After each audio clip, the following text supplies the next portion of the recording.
আসসালামু আলাইকুম। কেমন আছো তোমরা সবাই? আশা করি যে তোমরা সবাই ভালো আছো। তোমরা জানো যে আমরা নবম দশম শ্রেণীর পুরা বায়োলজি বইটাকেই তোমাদেরকে পার্ট বাই পার্ট করে শেষ করে দিচ্ছি। প্রত্যেকটা লাইনের খুব সুন্দর মতো ব্যাখ্যা দিচ্ছি এবং পর্ব আকারে আমরা ধাপ বাই ধাপ প্রত্যেকটা চ্যাপ্টারকে শেষ করতেছি। তারই ধারাবাহিকতায় আজকে আমাদের দ্বিতীয় অধ্যায়ের দ্বিতীয় পর্ব। দ্যাট মিন্স এইখানে আমাদের কোষ প্রাচীর টপিকটা থেকে আমরা আজকে সামনে আরও কিছুটা পড়ব। এবং গতদিন আমরা এইখানের উপরের যে টপিকগুলো আসছে, প্রাণী কোষ বলো, উদ্ভিদ কোষ বলো, কোষের যে প্রকারভেদ, সিকিভিজ আর লুইর মতে যে কোষের সংজ্ঞা, এই ব্যাপারগুলো ইন ডিটেলস এখান থেকে জানার চেষ্টা করছি এবং প্রত্যেকটা লাইন বাই লাইনই আমরা এখানে খুঁটে পড়ছি। আজকে আমরা এখান থেকে কোষ প্রাচীর, তারপরে প্রোটোপ্লাজম, কোষ ঝিল্লি, সাইটোপ্লাজমিক কিছু অঙ্গাণু, এই ব্যাপারগুলো তোমাদেরকে একটু ডিটেলসভাবে জানানোর চেষ্টা করবে যে কোনটা কোথায় কিভাবে আসতে পারে বা আর কোন ব্যাপারগুলো থেকে আমাদেরকে আসলে কী কী টপিকগুলো জানতে হবে। তো চলো আমরা দেরি না করে শুরু করি। আমাদের একদম প্রথমে আজকের যেই টপিকটা আছে সেটাকে বলা হচ্ছে কি কোষ প্রাচীর। দ্যাট মিন্স এই কোষ প্রাচীর জিনিসটা কি, এটা কিভাবে থাকে, এই ব্যাপারটা সম্পর্কে আমরা তোমাদেরকে একটু ডিটেলস জানাবো যে কোষ প্রাচীর আসলে দেখতে কেমন, এটা কিভাবে থাকে, এটা কাদের থাকে কার থাকে না। এটা এখন প্রথম যেই কথাটা তোমাকে একটু মাথায় রাখতে হবে, কোষ প্রাচীর উদ্ভিদ কোষের একটা গুরুত্বপূর্ণ বৈশিষ্ট্য। এখন এই লাইনটা থেকে অবজেক্টিভ প্রায় প্রতি বছরই আসে। কোষ প্রাচীর উদ্ভিদ কোষের একটা গুরুত্বপূর্ণ বৈশিষ্ট্য, এটা বলতে আসলে কি বোঝায়? এইটা বলতে বোঝায় যে এই যে তোমরা পাশের চিত্রে যে কোষ প্রাচীরটাকে দেখতে পাচ্ছ, এইটা শুধুমাত্র উদ্ভিদ কোষের মধ্যেই পাবা। কখনো কোনো প্রাণী কোষ, এই যে উপরের যে প্রাণী কোষ আছে, এই প্রাণী কোষের বাহিরের দিকে দেখো কিন্তু কোনো কোষ প্রাচীর লেখা নেই। এইখানের এই নামগুলো একবার একটু রিডিং দিয়ে পড়লে তোমরা বুঝতে পারবা যে গত ক্লাসে তোমাদেরকে দেখানো হয়েছে যে এইখানে এটার বাহিরের দিকে কিন্তু কোনো কি নাই, কোনো ধরনের কোষ প্রাচীর উপস্থিত নাই। এই জন্যই সাধারণত আমাদেরকে কথাটা এরকমভাবে বলছে যে ভাই কোষ প্রাচীর উদ্ভিদ কোষেই শুধুমাত্র থাকবে, এটা ওরই শুধুমাত্র একটা বেসিক বৈশিষ্ট্য, আর কোনো কোষের কখনো কোষ প্রাচীর থাকবে না। এরপরে দেখো কি বললো, যে কোষ প্রাচীর মূলত মৃত বা জড়বস্তু দ্বারা গঠিত। এটা কোনো সজীব মাধ্যম বা সজীব জিনিস এটা দ্বারা তৈরি না। এই যে প্রাণী কোষে কোনো কোষ প্রাচীর থাকে না কখনোই। প্রাণী কোষের কিন্তু কোষ প্রাচীর কোনো বৈশিষ্ট্য নাই। এই জন্য যখন তোমাকে কেউ হঠাৎ করে জিজ্ঞেস করবে, বিশেষ করে তোমরা যখন এই 9-10-এর ওই যে বোর্ডে বায়োলজি ভাইবাটা দিতে যাবা, তখন তোমাদেরকে জিজ্ঞেস করবে, আচ্ছা বলো তো কোষ প্রাচীর কি প্রাণী কোষের বৈশিষ্ট্য নাকি উদ্ভিদ কোষের বৈশিষ্ট্য? তখন তোমাকে এখান থেকে বলতে হবে, স্যার কোষ প্রাচীর এই যে উদ্ভিদ কোষের একটা বেসিক বৈশিষ্ট্য, এটা মূলত একটা জড়বস্তু দ্বারা গঠিত, এটা কখনো প্রাণী কোষে কোনো কোষ প্রাচীর থাকে না। এবং কোষ প্রাচীরের রাসায়নিক গঠনটাও বেশ জটিল। তোমরা যখন 9-10 থেকে ইন্টারে উঠবা, তখন এইখানে গিয়ে দেখবা যে তোমাদেরকে বলা হচ্ছে যে কোষ প্রাচীর আরও অনেক ধরনের বিভিন্ন কেমিক্যাল একটা নির্দিষ্ট অনুপাতে মিশে তারপরে এই কোষ প্রাচীরটা গঠন হয়। তো এইখানে তোমাদেরকে অনুপাতের নামগুলা না, অনুপাতের ওই পরিমাণটা না বললেও নামগুলো বলে দিচ্ছে যে কোষ প্রাচীরের রাসায়নিক গঠনের ভিতর কয়েকটা জিনিস থাকে। প্রথমটা সেলুলোজ থাকে, হেমিসেলুলোজ, লিগনিন, পেকটিন, আর একটা সুভেরিন। এই উপাদানগুলা একটা নির্দিষ্ট অনুপাতে মিশে তারপরে তোমার কোষ প্রাচীর গঠন করে। বুঝাতে পারছি তো? যতটুকু পরিমাণে সেলুলোজ থাকবে ততটুকু পরিমাণে কিন্তু হেমিসেলুলোজ থাকবে না, ততটুকু পরিমাণে কিন্তু লিগনিন থাকবে না, ততটুকু পরিমাণে পেকটিন থাকবে না। বুঝাইতে পারছি? প্রত্যেকটা এই রাসায়নিক উপাদান আলাদা আলাদা একটা নির্দিষ্ট পরিমাণে থেকে তারপরে কি কোষ প্রাচীরটা খুব সুন্দর মতো গঠন করবে। এজন্যই বললো যে কোষ প্রাচীরের রাসায়নিক গঠনটা বেশ জটিল এবং এইটা এই কেমিক্যালগুলো দিয়ে থাকে। তবে ব্যাকটেরিয়ার কোষেও কোষ প্রাচীর থাকতে দেখা যায়। ওইটার কোষ প্রাচীরটা এই cellulose, hemicellulose, lignin, pectin, suberin এই জিনিসগুলো দিয়ে গঠিত হয় না। ওইটা প্রোটিন, লিপিড, পলিস্যাকারাইড, এই তিনটা উপাদান দিয়ে ব্যাকটেরিয়ার বাহিরের দিকে যে কোষ প্রাচীর থাকে সেটা গঠিত হয়। ক্লিয়ারলি বুঝাতে পারলাম? আর ছত্রাকের কোষ প্রাচীর একটা কাইটিন দিয়ে গঠিত হয়। তো পরীক্ষায় আমি সাধারণত যখন তোমাদের লেভেলে ছিলাম তখন এটা ভুলে যেতাম। তখন আমি এই পার্টটা এইভাবে মনে রাখছিলাম যে ছত্রাকেরটা মনে রাখতাম ছক দিয়ে। তার মানে ছত্রাক আর কতে কি কাইটিন। ছত্রাক কাইটিন দিয়ে সাধারণত তৈরি। তার মানে বিপরীতটা ব্যাকটেরিয়া প্রোটিন, লিপিড আর পলিস্যাকারাইড এই ধরনের উপাদান দিয়ে সাধারণত ব্যাকটেরিয়াটা গঠিত হবে। এটা তোমার কমন। তাহলে এই পর্যন্ত তুমি বুঝতে পারছো তো যে উদ্ভিদের কোষ প্রাচীরটা সাধারণত সেলুলোজ, হেমিসেলুলোজ, লিগনিন, পেকটিন, সুভেরিন এই জিনিসগুলো দিয়ে গঠিত হবে। ব্যাকটেরিয়ার কোষ প্রাচীর প্রোটিন, লিপিড আর পলিস্যাকারাইড এই জিনিসগুলো দিয়ে গঠিত হবে। আর ছত্রাকের কোষ প্রাচীর কাইটিন দিয়ে সাধারণত এখান থেকে গঠিত হবে। এই আমাদের মোট এখান থেকে কয়টা, এই তিনটা ভিন্ন ভিন্ন জিনিসের কোষ প্রাচীর তিনটা ভিন্ন ভিন্ন রাসায়নিক কেমিক্যাল দিয়ে আমাদের এখানে তৈরি হচ্ছে। এখন তোমাদেরকে একটা ডিটেলস আরেকটু বলি, তারপরে এই লাইনগুলোতে আমরা পড়তে যাচ্ছি। কোষ প্রাচীরের গঠনটা কিভাবে হয়? একটা কোষ, ধরো যে এইটা একটা কোষ, ধরো যে তোমার এই সাইডে একটা এরকম কি আছে, কোষের মতো আছে। আবার ধরো যে তোমার এই সাইডে আরেকটা ভিন্ন কোষের মতো আছে, এই দুই সাইডে কয়টা, মোট আমার দুইটা কোষ আছে। এই যে দুইটা কোষের মাঝখানে একটা পর্দার মতো দেখতেছো, এটাকে বলা হয় মধ্য পর্দা। এই পর্দাটার নাম কি, আমি যদি তোমাদেরকে একটু লিখে দিই, এটার নাম হচ্ছে মধ্য পর্দা। এখন এই মধ্য পর্দার উপরে এই দুইটা কোষ থেকে কতগুলো কেমিক্যাল আইসা জমা হবে। এই কোষ থেকে কেমিক্যালগুলো এটার উপর জমা হবে, আর এই কোষ থেকে কেমিক্যালগুলো এখান থেকে এইটার উপর এসে জমা হবে। এই জন্যে জমা হয়ে একদম প্রথমে এটার উপর এরকম একটা প্রাচীরের মতো পড়বে, এটার উপর এরকম একটা আস্তরণ বা প্রাচীরের মতো পড়বে। এইটার উপরও সিমিলার এরকম একটা আস্তরণের মতো পড়বে, আর এইটার উপরও সিমিলার এরকম একটা আস্তরণের মতো পড়বে। তাইলে একদম মিডিলে যেটা ছিল এটার নাম হচ্ছে মধ্য পর্দা। তার উপরে এই যে প্রাচীরটার মতো পড়ছে এটাকে বলা হয় প্রাথমিক প্রাচীর। এটাকে কি বলা হয়, প্রাথমিক প্রাচীর। এবং সময়ের সাথে সাথে দেখা যাবে যে এই প্রাথমিক প্রাচীরের উপরে আরও একটা স্তর পড়ছে। মনে রাখবে প্রাথমিক প্রাচীর কিন্তু এক স্তর বিশিষ্টই। এটা কয়টা স্তর বিশিষ্ট, প্রথমে মাঝখানে মধ্যপর্দা থাকলো, তার উপরে এক স্তর বিশিষ্ট প্রাথমিক প্রাচীরটা থাকলো। এই প্রাথমিক প্রাচীরের উপর কখনো এক স্তর, দুই স্তর বা এরকম তিন স্তর বিশিষ্ট, বুঝতে পারছো, এক দুই এই সবগুলোর উপর এক দুই বা তিন স্তর বিশিষ্ট এরকমভাবে যেই আবার একটা আস্তরণ পড়া হয়, এটাকে বলা হয় গৌণ প্রাচীর। এটার নাম হচ্ছে গৌণ প্রাচীর। এই পার্টটা তাহলে একদম মিডিলে থাকলো মধ্যপ্রাচীর, মধ্যপ্রাচীরের উপরে এক স্তর বিশিষ্ট যেটা হলো সেটাকে বলা হয় প্রাথমিক প্রাচীর। আর প্রাথমিক প্রাচীরের উপর এক থেকে তিন স্তর বিশিষ্ট যেটা হলো সেটাকে বলা হয় গৌণ প্রাচীর, বা ইংলিশে এটাকে বলা হয় সেকেন্ডারি সেকেন্ডারি প্রাচীর। এই পার্টটাকে একটু মাথায় রেখো। তাহলে এইটা হচ্ছে আমাদের এইখানে বলবে। তো এইবার আসো দেখো, প্রাথমিক প্রাচীরের যে কোষটা আছে, প্রাথমিক কোষ প্রাচীরটা এক স্তর বিশিষ্ট। মধ্য পর্দার উপরে প্রোটোপ্লাজম থেকে নিঃসৃত কয়েক ধরনের রাসায়নিক দ্রব্যাদি জমা হয়ে ক্রমশ গৌণ প্রাচীর সৃষ্টি হয়। এই যে মাঝখানের যে মধ্য পর্দাটা ছিল, এইটার উপরে এইটার ভিতর থেকে কতগুলো রাসায়নিক পদার্থ, এটার ভিতর থেকে কতগুলো রাসায়নিক পদার্থ, এই দুইটা জিনিস যুক্ত হয়ে প্রথমেই বলছে ওরা গৌণ প্রাচীর সৃষ্টি করে, বাট এটা আসলে সত্যিকার অর্থে না। উপরের ক্লাসের বই বলো বা বিভিন্ন ধরনের বিদেশি রাইটার বলো, এরা সবাই বলছে যে প্রথমে মধ্য পর্দা থাকে, মধ্য পর্দার উপরে এই দুই সাইডের প্রোটোপ্লাজম থেকে নিঃসৃত বস্তুগুলো যায় আগে প্রাথমিক প্রাচীর গঠন করবে। প্রাথমিক প্রাচীরের উপর তারপরেও যদি বস্তু মিশ্রিত হতে থাকে তখন গিয়ে গৌণ প্রাচীর সৃষ্টি করে। ক্লিয়ারলি আমি তোমাকে বুঝাইতে পারলাম তো? প্রথমে হচ্ছে প্রাথমিক মধ্য পর্দা, তার উপরে হচ্ছে প্রাথমিক প্রাচীর, তারপরের হচ্ছে গৌণ প্রাচীর। সরাসরি প্রথমে গৌণ প্রাচীর বলা যাবে না, ওরা বিষয়টাকে সিম্পলিফাইড করার জন্য আগে হচ্ছে গৌণ প্রাচীর কথাটা বলে দিচ্ছে। এখন বলছে কি, এই যে প্রাচীরগুলো আছে এগুলোর মাঝখানে মাঝখানে ছিদ্র থাকে যাকে কূপ বলা হয়। এই যে দেখো তো, তুমি যদি এই জায়গাটাকে একটু খেয়াল করো, এই যে প্রাচীরটা আছে মধ্যপর্দার এই জায়গাটা কিন্তু আমি ইচ্ছা করেই ফাঁকা রাখছি। এই জায়গায় কোনো এই যে প্রাইমারি প্রাচীর গঠন করি নাই, কোনো সেকেন্ডারি প্রাচীর বা গৌণ প্রাচীর গঠন করা হয় না। তার মানে এই কোষের সাথে এই কোষের মাঝখানের এই জায়গাটা কিন্তু ফাঁকা। এই ফাঁকাটা কি বলা হচ্ছে একটা কূপ। এখন কূপের জায়গাটা কেন এটাকে কূপ বলা হয়, এই যে তুমি দেখো এই সাইড থেকে একটা স্ট্রাকচার এরকমভাবে গঠন হয়েছে, এই সাইড থেকে এরকম একটা কূপের মতো স্ট্রাকচার গঠন হয়েছে। কূপের মতো স্ট্রাকচার বলতে কি, এই যে এরকম, এই যে এটা এরকম একটা স্ট্রাকচার এই সাইড দিয়ে গঠন হয়েছে, এই জন্য এটাকে বলা হয় কূপ। আবার এই সাইডেও সিমিলার একটা স্ট্রাকচার গঠন হবে।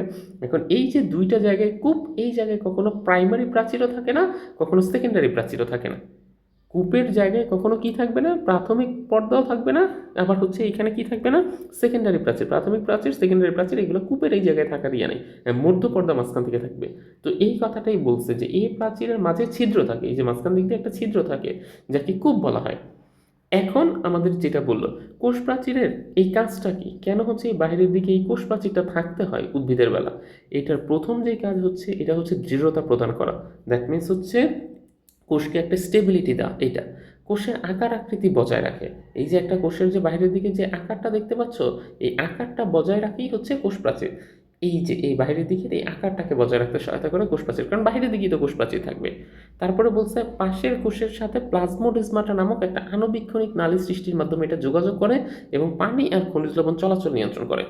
এই যে এই জায়গাটার কথা যদি আমি তোমাকে বলতে চাই, একদম মিডল পজিশনের এই জায়গায় একটা খুব সুন্দর মতো ছিদ্র থাকবে, একদম এই জায়গায়। এবং এই জায়গার যে ছিদ্রটা থাকে, এই ছিদ্রটা দিয়ে এই কোষ থেকে যে কোনো পানি বা খনিজ লবণ বলো এটা এই কোষে চলাচল করবে, আবার এই কোষ থেকে পানি বা খনিজ লবণ বলো এটা এই কোষে চলাচল করবে। তাহলে এই চলাচলের জন্য এগুলো তো ভাই চলাচল করতে পারবে না, কারণ এটার উপর একটা আস্তরণের মতো পড়ছে, এই সাইডে একটা আস্তরণের মতো পড়ছে, মাঝখানের এই জায়গাটা ক্লিয়ারলি ফাঁকা আছে। এই জন্য এই সাইড থেকে যখন এই সাইডে আসবে বা এই সাইড থেকে যখন এই সাইডে যাবে, এটা আসা যাওয়ার জন্য মাঝখানে একটা সরু ছিদ্রপথ থাকে এবং এই ছিদ্রপথটা কি বলা হচ্ছে, দিস ইজ কল্ড প্লাজমোডেজমাটা। প্লাজমোডেজমাটা মানে হচ্ছে একটা আণুবীক্ষণিক নালী বা একটা আণুবীক্ষণিক ছিদ্রপথ, যেটা দিয়ে এই সাইডের সাথে ওই সাইড একটা যোগাযোগ রক্ষা করে এবং পানি আর খনিজ লবণ সাধারণত এটার মধ্য দিয়ে চলাচল করে।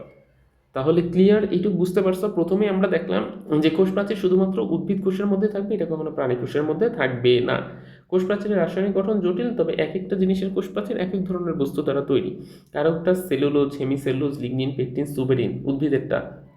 উদ্ভিদের কোষ প্রাচীরের এখানের এই কেমিক্যালগুলোর নাম cellulose, hemicellulose, lignin, pectin, suberin, এইগুলো দিয়ে গঠিত হবে। তবে ব্যাকটেরিয়ার ক্ষেত্রে কখনো হচ্ছে সেলুলোজ, হেমিসেলুলোজ থাকবে না। ব্যাকটেরিয়ার বাহিরেও কোষ প্রাচীর থাকে, তবে সেটা প্রোটিন, লিপিড আর পলিস্যাকারাইড এই উপাদান দিয়ে তৈরি। ছত্রাকের বাহিরেও কোষ প্রাচীর থাকে, তবে সেটা কাইটিন দিয়ে তৈরি। এটা মনে রাখার এই যে ছকের কথাটা বলে দিলাম। আর প্রাথমিক যে কোষ প্রাচীরটা আছে সেটা এক স্তর বিশিষ্ট, তবে মধ্য পর্দার উপর থেকে আরও জিনিসপত্র জমা হয়ে এখানে একটা গৌণ প্রাচীর সৃষ্টি হতে পারে। আর এইটার মাঝখানে একটা এরকম ছিদ্র থাকে, এই ছিদ্রটাকে কূপ বলা হয়। তোমরা উপরের ক্লাসের বইতে গেলে দেখবে যে এটাকে বলা হয় কূপ বা পিট পেয়ার বলা হয় ইংলিশে। পেয়ার শব্দের অর্থ হচ্ছে জোড়া। এই যে এই সাইডে একটা পিট, এই সাইডে একটা পিট, দুই সাইডে দুইটা পিট পেয়ার। যদি আমি তোমাদেরকে একটু বানানটাও লিখে দিই, PIT, পিট পেয়ার। এই যে পিট পেয়ার বলা হয় এটাকে। এই পিট পেয়ার কি করে, এই যে দুইটা পেয়ার শব্দের অর্থ জোড়া, এই যে এই সাইডে একটা থাকতেছে, এই সাইডে একটা থাকতেছে, এই দুই সাইডে দুইটা থাকে দেখি এটাকে পিট পেয়ার নামে নামকরণ করে, এক জোড়া। আর কোষ প্রাচীরের কাজটা একটু মনে রাখবে, এটা অবজেক্টিভে আসবে, দৃঢ়তা প্রদান করা, কোষকে আকার আকৃতি প্রদান করা এবং এক কোষ থেকে আরেক কোষে জিনিসপত্র চলাচল নিয়ন্ত্রণ করা হচ্ছে কি এই কোষ প্রাচীরের বেসিক কাজ। তাহলে কোষ প্রাচীর বিষয়টা আশা করি যে তোমরা হয়তো বা সবাই বুঝতে পারছো। এইবার সেকেন্ড যে টপিকটা আসছে এইটার নাম হচ্ছে প্রোটোপ্লাজম। এখন আমরা এই প্রোটোপ্লাজম জিনিসটা কি সেটাকে একটু জানার চেষ্টা করি।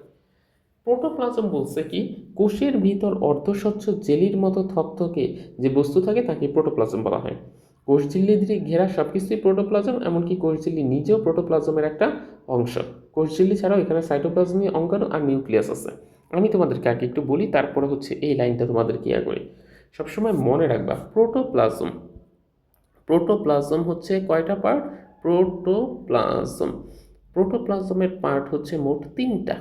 প্রোটোপ্লাজমের পার্ট হচ্ছে আমার তিনটা। প্রথমটার নাম হচ্ছে কোষ ঝিল্লি, প্রথমটার নাম হচ্ছে কোষ ঝিল্লি। তারপরে দুই নম্বরটার যেই নাম সেটার নাম হচ্ছে নিউক্লিয়াস। আচ্ছা, আগে সাইটোপ্লাজমিক অঙ্গাণু বলি। দুই নম্বরটার নাম হচ্ছে সাইটোপ্লাজম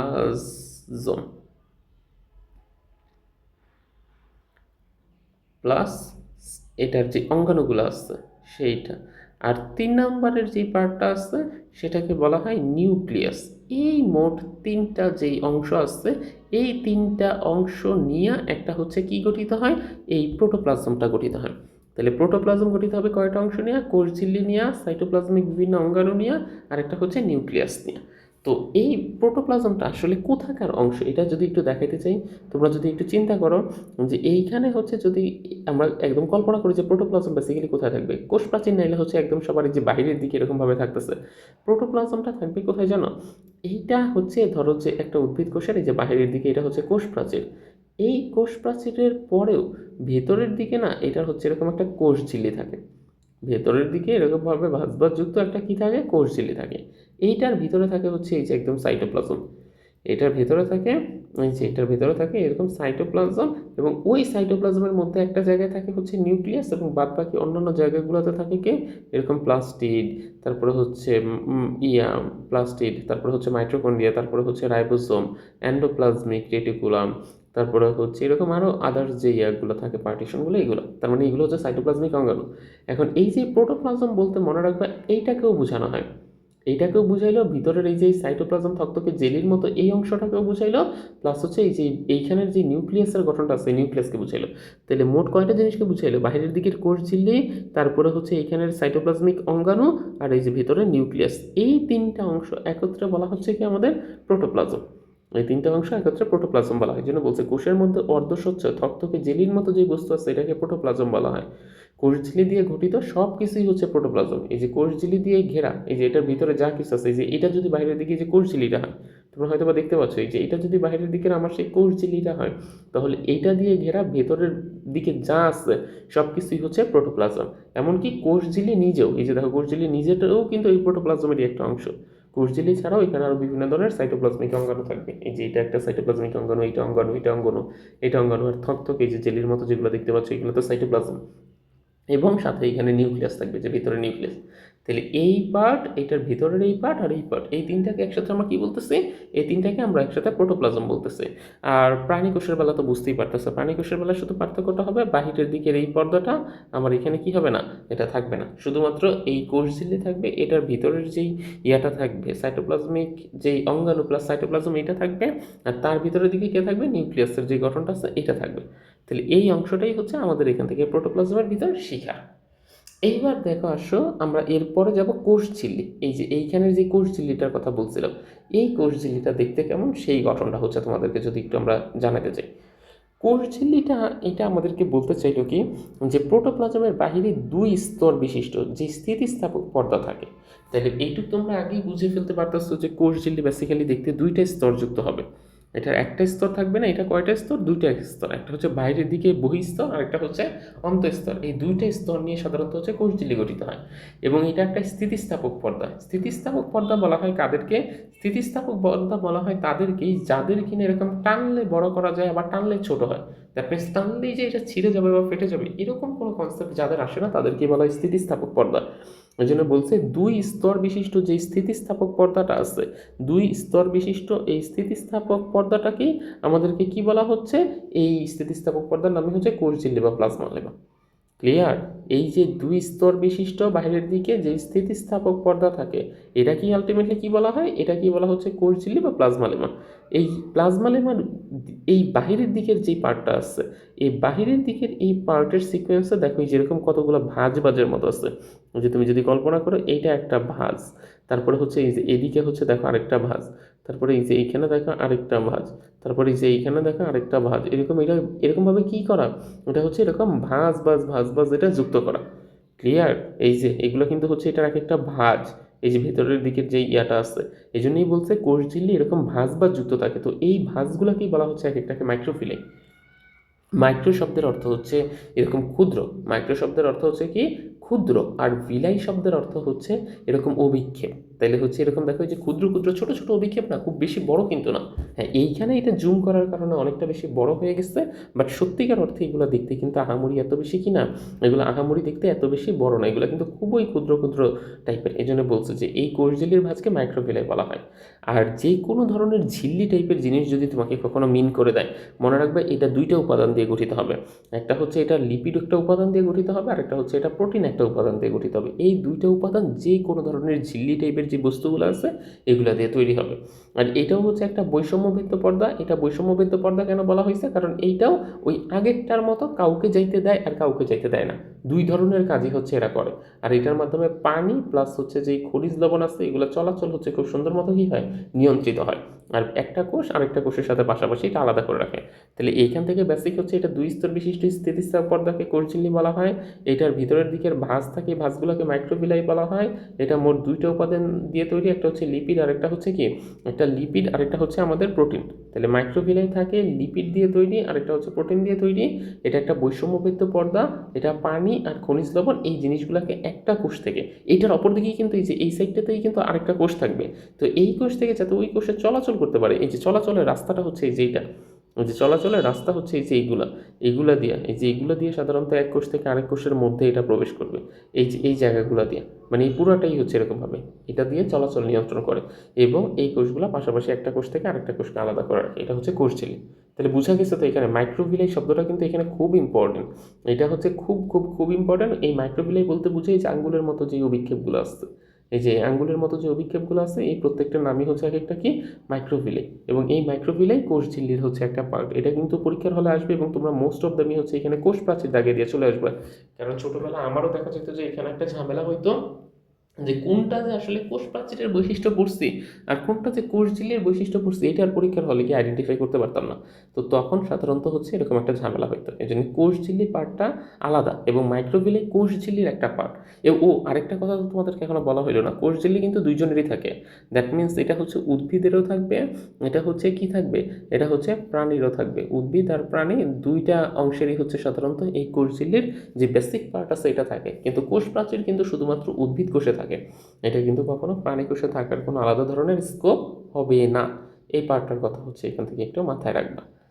এইবার দেখো আমাদের যে পার্টটা আছে সাইটোপ্লাজমিক অঙ্গাণু, আমাদের এই টপিকটা হচ্ছে খুব গুরুত্বপূর্ণ। সাইটোপ্লাজমিক অঙ্গাণুর যে বেসিক পার্টটা আছে, কেন সাধারণত এই টপিকটা এত বেশি গুরুত্বপূর্ণ? কারণ গুরুত্বপূর্ণ, এটার ভিতরে অনেকগুলো এরকম অঙ্গাণুর নাম বলছে, যেমন মাইটোকন্ড্রিয়া, তারপরে প্লাস্টিড আছে, এখানে গলজি বডি আছে, এন্ডোপ্লাজমিক রেটিকুলাম আছে, কোষ গহ্বর আছে, লাইসোজোম, এরকম অনেক ধরনের জিনিসপত্র নিয়ে তারপরে হচ্ছে আমাদের এখানের এই সাইটোপ্লাজমিক অঙ্গাণু। এখন সাইটোপ্লাজমের মধ্যে যে অঙ্গাণুগুলো থাকে এটাকে আমরা প্রথমে দুইটা ভাগে ভাগ করব। এক ধরনের অঙ্গাণুর বাহিরের দিকে আবরণ বা ইয়া থাকে, যেমন তোমরা যে এখানে দেখলা যে এটার একটা 2 স্তর বিশিষ্ট একটা কিন্তু আবরণ ছিল, যেটার 2 স্তর বিশিষ্ট একটা আবরণ। তো কিছু কিছু সাইটোপ্লাজমিক অঙ্গাণু আছে। সাইটোপ্লাজমিক অঙ্গাণু বলতে কোনগুলোকে বোঝাচ্ছে বুঝতে পারছো তো? এই যে দেখো ভিতরের দিকে সাইটোপ্লাজমের মধ্যে এই যে অঙ্গাণুগুলো আছে, এই যে এইটা তো সাইটোপ্লাজম, এই যে থকথকে জেলের মতো এটা সাইটোপ্লাজম, এইটা হচ্ছে সাইটোপ্লাজমিক অঙ্গাণু, এইটা সাইটোপ্লাজমিক অঙ্গাণু, এইগুলো সবগুলোই হচ্ছে একটা সাইটোপ্লাজমিক অঙ্গাণু। তো এই সাইটোপ্লাজমিক অঙ্গাণুগুলারই এখন আমরা একটা একটা করে পড়বো, মাইটোকন্ড্রিয়া পড়বো, তারপরে হচ্ছে প্লাস্টিড পড়বো, প্লাস আদার্স যে অঙ্গাণুগুলো আছে সেগুলোকে আমরা একটু ডিটেলসভাবে এখান থেকে জানার চেষ্টা করব। তাহলে চলো আমরা হচ্ছে শুরু করি যে কী কী ধরনের এখানে সাইটোপ্লাজমিক অঙ্গাণু থাকতে পারে। তো সাইটোপ্লাজমিক অঙ্গাণুর ভিতর প্রথমে আমাদেরকে বলছে যে প্রোটোপ্লাজম থেকে নিউক্লিয়াস বা কেন্দ্রিকাটা সরিয়ে নিলি, এই যে আমাদেরকে এখানে এখানে আমরা একটা জিনিস দেখছিলাম, এই যে প্রোটোপ্লাজম থেকে আমরা যদি আমাদের এখান থেকে নিউক্লিয়াস বা কেন্দ্রিকাটাকে সরিয়ে নিই, তাহলে হচ্ছে আমাদের কোষঝিল্লি দিয়ে ঘেরা ভেতরে যে জিনিসটা থাকে এটার নামই হচ্ছে সাইটোপ্লাজম। এই জন্য সংজ্ঞাটা বলছে প্রোটোপ্লাজম থেকে এই নিউক্লিয়াসটাকে তোমরা সরিয়ে নাও, তাহলে কোষঝিল্লি দিয়ে ঘেরা এই যে নিউক্লিয়াসটাকে যদি আমরা এখান থেকে সরিয়ে নিই, একটু যদি জাস্ট এখান থেকে আমরা করতে চাই যে এই যে আমাদের মাঝখানের যে নিউক্লিয়াসটা আছে এটাকে যদি আমরা এখান থেকে বাদ দিয়ে দিই, তাহলে কোষঝিল্লি দিয়ে ঘেরা ভিতরে যা কিছু আছে এই সবগুলো জিনিসকে বলা হচ্ছে সাইটোপ্লাজমিক অঙ্গাণু। শুধু এই নিউক্লিয়াসটাকে আমরা হচ্ছে এখান থেকে যদি বাদ দিই, এর জন্য বলো প্রোটোপ্লাজম থেকে নিউক্লিয়াসটাকে যদি তুমি সরিয়ে দাও, তাহলে হচ্ছে তোমরা এখানে যা পাবা, এই যে কেন্দ্রিকাটাকে সরাই দিলে যে জেলির মতো অংশটা থাকে সেটাকে সাইটোপ্লাজম বলা হয়। সাইটোপ্লাজমের মতো অনেক ধরনের অঙ্গাণু থাকে এবং এই প্রত্যেকটাই আলাদা আলাদা, প্রত্যেকের কাজ হচ্ছে ভিন্ন ভিন্ন হলেও একজন আরেকজনের উপরে খুব সুন্দর মতো নির্ভরশীল। এইখানে হচ্ছে নিউক্লিয়াসের একটা আদেশ নিষেধ নিতে হবে মাইটোকন্ড্রিয়াকে কাজ করার জন্য, মাইটোকন্ড্রিয়া আবার প্লাস্টিডের কাজের সাথে সম্পর্কিত, একজন আরেকজনের সাথে এখানে সম্পর্কিত, কেউই কার নিজের নিজের স্বাধীন বা ইচ্ছাধীন এখানে কাজগুলো করতে পারে না। এইটা এইখানে কিছু কিছু আছে যেটা ঝিল্লিযুক্ত, আবার কিছু কিছু আছে ঝিল্লিবিহীন, সেই অঙ্গাণুগুলো সম্পর্কে আমরা একদম ডিটেলস বলবো। এই জন্য পরীক্ষার হলে কিন্তু মাঝে মধ্যে আমাদের আসে সাইটোপ্লাজমের সংজ্ঞাটা, তখন আমরা বলবো প্রোটোপ্লাজম থেকে আমরা নিউক্লিয়াস বা কেন্দ্রিকাটাকে যদি সরিয়ে নিই, সরিয়ে নিলে ভিতরে জেলির মতো যে বস্তুটা থাকে সেইটার নামই হচ্ছে কি, সেটার নামই হচ্ছে আমাদের এখান থেকে সাইটোপ্লাজম বলা হয়। ক্লিয়ার? আর এটার ভিতরে বিভিন্ন অঙ্গাণু, আর অঙ্গাণু দুই ধরনের হবে, একটা হচ্ছে ঝিল্লিযুক্ত আর একটা হচ্ছে ঝিল্লিবিহীন, এই দুইটা পার্টিশনই হচ্ছে এখান থেকে কমপ্লিট করে। এখন আসো আমরা এইখান থেকে শুরু করি যে আমাদের প্রথম যে পার্টগুলো পড়বে এগুলো হচ্ছে ঝিল্লিবদ্ধ অঙ্গাণু। দ্যাট মিনস যাদের বাহিরের দিকে এরকম একটা কিসের মতো আসছে, যে বাহিরের দিকে এরকম একটা আবরণ বা একটা ঝিল্লি, এই স্ট্রাকচারটা যাদের থাকে তাদেরকে বলা হয় ঝিল্লিবদ্ধ অঙ্গাণু। আর যারা এরকম এরকম বাহিরের দিকের কোনো স্ট্রাকচার নাই, দ্যাট মিনস এরকম বাহিরের দিকে কোনো আবরণের মতো নাই, ওটাকে বলা হয় ঝিল্লিবিহীন অঙ্গাণু। তো প্রথমে আমরা সাধারণত এখানে আজকের এই পর্বে আমরা ঝিল্লিবদ্ধ যে অঙ্গাণুগুলো আছে সেগুলো সম্পর্কে হচ্ছে একটু ডিটেলস পড়বো। আগামী লেকচারে হচ্ছে আমরা হচ্ছে ঝিল্লিবিহীন যে অঙ্গাণুগুলো আছে সেগুলো সম্পর্কে একটু ডিটেলস জানার চেষ্টা করব। এটা হচ্ছে আমাদের এই দুইটা পর্বের পার্থক্য বা হচ্ছে আলাদা আলাদা করে আমরা পড়ব। তো প্রথমে আমাদের সবচেয়ে গুরুত্বপূর্ণ যদি জিজ্ঞেস করো যে এই চ্যাপ্টারে কি, সিকিউতেও এই মাইটোকন্ড্রিয়া জিনিসটা হচ্ছে সবচেয়ে বেশি আসবে, তারপরে হচ্ছে এমসিকিউতেও হচ্ছে এই মাইটোকন্ড্রিয়া জিনিসটা হচ্ছে বেশি আসবে। এই দুইটার জন্যই হচ্ছে যদি আমাকে স্টার দিতে বলো তাহলে হচ্ছে এই মাইটোকন্ড্রিয়া টপিকটা এতটা বেশি ইম্পর্ট্যান্ট। এই জন্য মাইটোকন্ড্রিয়া টপিকটাকে একটু সুন্দর মতো পড়বা, এটার চিত্রটা তো আঁকা শিখবাই, প্লাস এটার যে বেসিক এই যে ব্যাখ্যাগুলো এখন তোমাদেরকে আমি বলে দিব, এই বেসিক ব্যাখ্যাগুলো হচ্ছে এই মাইটোকন্ড্রিয়ার তোমাদেরকে একটু পড়তে হবে। তো প্রথমেই হচ্ছে আমরা একটা জিনিস এখান থেকে জেনে নেই যে মাইটোকন্ড্রিয়ার বেসিক কাজ হচ্ছে শ্বসনও অংশগ্রহণ করা। এখন এই শ্বসন কথাটার অর্থ কী? শ্বসন কথাটার অর্থ কি জানো? শ্বসন কথাটার অর্থ হলো যে যেখানে শক্তি উৎপাদন হয়। ছোটবেলা আমি ভাবতাম শ্বসন শব্দের অর্থ হয়তো বা নিঃশ্বাস, কিন্তু সত্যিকার অর্থে এটা কিন্তু নিঃশ্বাস না। শ্বসন কথার অর্থ হচ্ছে যেখানে শক্তি উৎপন্ন হবে। মাইটোকন্ড্রিয়ার মধ্যে সাধারণত হচ্ছে আমরা যে এই যে খাদ্য খাই, খাদ্য খাওয়ার পরে এই খাদ্য বস্তুর ভিতরে যে শক্তিটা থাকে সেই শক্তিটা ভেঙে তারপরে হচ্ছে এইটাকে আমাদের ব্যবহার উপযোগী শক্তিতে রূপান্তর করতেই সহায়তা করা হচ্ছে আমাদের এখানকার এই মাইটোকন্ড্রিয়া। তাহলে খাদ্যের মধ্যে যে শক্তিটা থাকে সেই শক্তিটা আমাদের বডিকে যে যোগায়, এই কাজে কে সহায়তা করে? মাইটোকন্ড্রিয়া। এই জন্য আমাদের এখানে বলতে শ্বসনে অংশগ্রহণকারী, তার মানে শক্তি উৎপাদনে অংশগ্রহণকারী এই অঙ্গাণুটা 1898 সালে প্রথম বেন্ডা আবিষ্কার করেন। আবিষ্কার করা আর নামকরণ করা দুইটা কিন্তু ভিন্ন ভিন্ন, বুঝতে পারছো? এইটা প্রথম যে এরকম টাইপের একটা কিছু থাকতে পারে, এইটা আমাদেরকে 1898 সালে বেন্ডাই হচ্ছে সর্বপ্রথম বলছে। এবং উনি বলছে যে এটা 2 স্তর বিশিষ্ট একটা আবরণ বা ঝিল্লি দিয়ে ঘেরা। 2 স্তর বিশিষ্ট কেন বললো? এই যে তুমি যদি খেয়াল করো, এইটার এই যে বাহিরের দিকের স্তর হচ্ছে এইটা, এই যে বাহিরের দিকের স্তর এটা, কিন্তু ভেতরের দিকের স্তর হচ্ছে এই যে এইখান থেকে এইটা। যদি আমি একটা দাগও তোমাদেরকে এখান থেকে দিয়ে দিই, যে এইখানে ভেতরের দিকের স্তর, এই যে ধরো এটা একটু সরায় নেই থেকে, এইটা ভেতরের দিকের স্তর কোনটা? এই যে এইটাকে বলা হয় ভেতরের দিকের স্তর। এটা হচ্ছে ভেতরের দিকের স্তর, আর এইটা হচ্ছে সাধারণত আমাদের বাহিরের দিকের স্তর। এই দুইটা স্তর, এই 2 স্তর বিশিষ্ট ঝিল্লি দিয়ে হচ্ছে এটা আমাদেরকে আবরণী বা ঝিল্লি দিয়ে ঘেরা। এবং বাহিরের দিকের যে ঝিল্লিটা আছে, এটা তোমরা চাইলে পরীক্ষার হলে দাগিয়ে দিতে পারো, এটাকে বলা হয় বহিঃঝিল্লি। এবং এরপরে আরেকটা যেটা আসছে, এটাকে বলা হয় অন্তঃঝিল্লি। এবং ভেতরের দিকের এটাকে কি বলা হয়? অন্তঃস্থ ঝিল্লি বা তারপরে হচ্ছে ঝিল্লি। এই পার্টটা হচ্ছে আমাদের এইখান থেকে গুরুত্বপূর্ণ বা ইম্পর্টেন্ট। ক্লিয়ার? তাহলে ভেতরেরটা হচ্ছে অন্তঃস্থ ঝিল্লি আর বাইরেরটা হচ্ছে বহিঃস্থ ঝিল্লি। এটা কি বললো? এখন একটু যদি চিন্তা করো, ভেতরের দিকের যে ঝিল্লিটা আসছে, বাহিরের দিকের ঝিল্লিটা পুরো একদম ফ্রেশ গোল। বাহিরের দিকের ঝিল্লিটা কীরকম? পুরো একদম ফ্রেশ গোল। তবে ভেতরের দিকের যে ঝিল্লিটা আসছে, এটা কিন্তু ফ্রেশ আর গোল না। এটা কিন্তু এই যেরকম দেখো ভেতরের দিকে ভাঁজ করা, এই যে ভেতরের দিকে একটু ভাঁজ করা, এই যে ভেতরের দিকে এটা ভাঁজ করা, এই যে দিকটা ভেতরের দিকে ভাঁজ করা। এই কথাটাই বললো, ভেতরের স্তরটা সাধারণত ভেতরের দিকে এরকম কী হয়ে থাকবে? এরকম ভাঁজ হয়ে থাকবে। কিন্তু বাহিরের স্তরটা খুব সুন্দর মতো ফ্রি থাকবে। এবং ভিতরের যে স্তরটা ভাঁজ হয়ে আসছে, এইটার গায়ে দেখো ছোট ছোট এক ধরনের বুন্দিয়া বুন্দিয়া টাইপের আসছে। এই যেরকম ছোট ছোট ছোট ছোট ছোট ছোট এক ধরনের গোল গোল ভিতরের স্তরটার গায়ে, ভেতরের স্তরটার গায়ে এরকম ছোট ছোট যে অংশগুলো আছে, এই প্রত্যেকটা অংশকে আমাদের বলা হচ্ছে কৃষ্টি। এই জন্য বলছে ভেতরের স্তরটা ভেতরের দিকে ভাঁজ হয়ে থাকে, এবং এই ভাঁজগুলোকে বলা হচ্ছে আমাদের কৃষ্টি। এবং এই ভাঁজগুলো আছে, এই ভাঁজগুলোকে কৃষ্টি বলা হয়েছে। এবং এই কৃষ্টির গায়ে ছোট্ট ছোট্ট যে গোলাকার বস্তুগুলো আছে, এগুলোকে বলা হচ্ছে অক্সিজম। এগুলোর নাম হচ্ছে কি? অক্সিজম। তাহলে এই ভাঁজটার নাম, ভেতরের স্তরটা ভেতরের দিকে যে হয়েছে, এটা হচ্ছে একটা কৃষ্টি। এটা হচ্ছে একটা কৃষ্টি।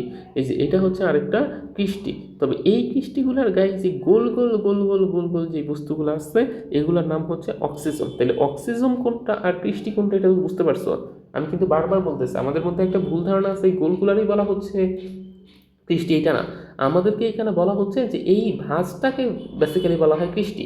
আর এই ভাঁজের উপর যেই ধরনের গোল বস্তুটা যুক্ত আছে, সেইটাকে বলা হচ্ছে অক্সিজম নামে নামকরণ করতেছে।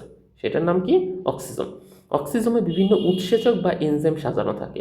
এইটার ভিতরে তো ভাই বিক্রিয়া হবে। এখন বিক্রিয়া হইতে গেলে যে একটু পর এটার যে ভেতরের যে অঞ্চলটা আছে, যেটার যে ভেতরের এই যে অঞ্চলটা আছে, এই জায়গাটায় কিন্তু আমাদের বিক্রিয়া হবে বিভিন্ন কোষে। এবং এই বিক্রিয়াগুলো হয়েই খাদ্যের মধ্যে যে শক্তিটা থাকে, এই শক্তিটা কী করবে? আমাদের ব্যবহার উপযোগী শক্তিতে আসলে ওরা কনভার্ট করে দিবে, ব্যবহার উপযোগী শক্তিতে আসলে আস্তে আস্তে রূপান্তর করবে। তো এই জন্য আমাদেরকে বলছে এই বিক্রিয়াটা হওয়ার জন্য এইখানে বিভিন্ন ধরনের এনজাইমের দরকার আছে।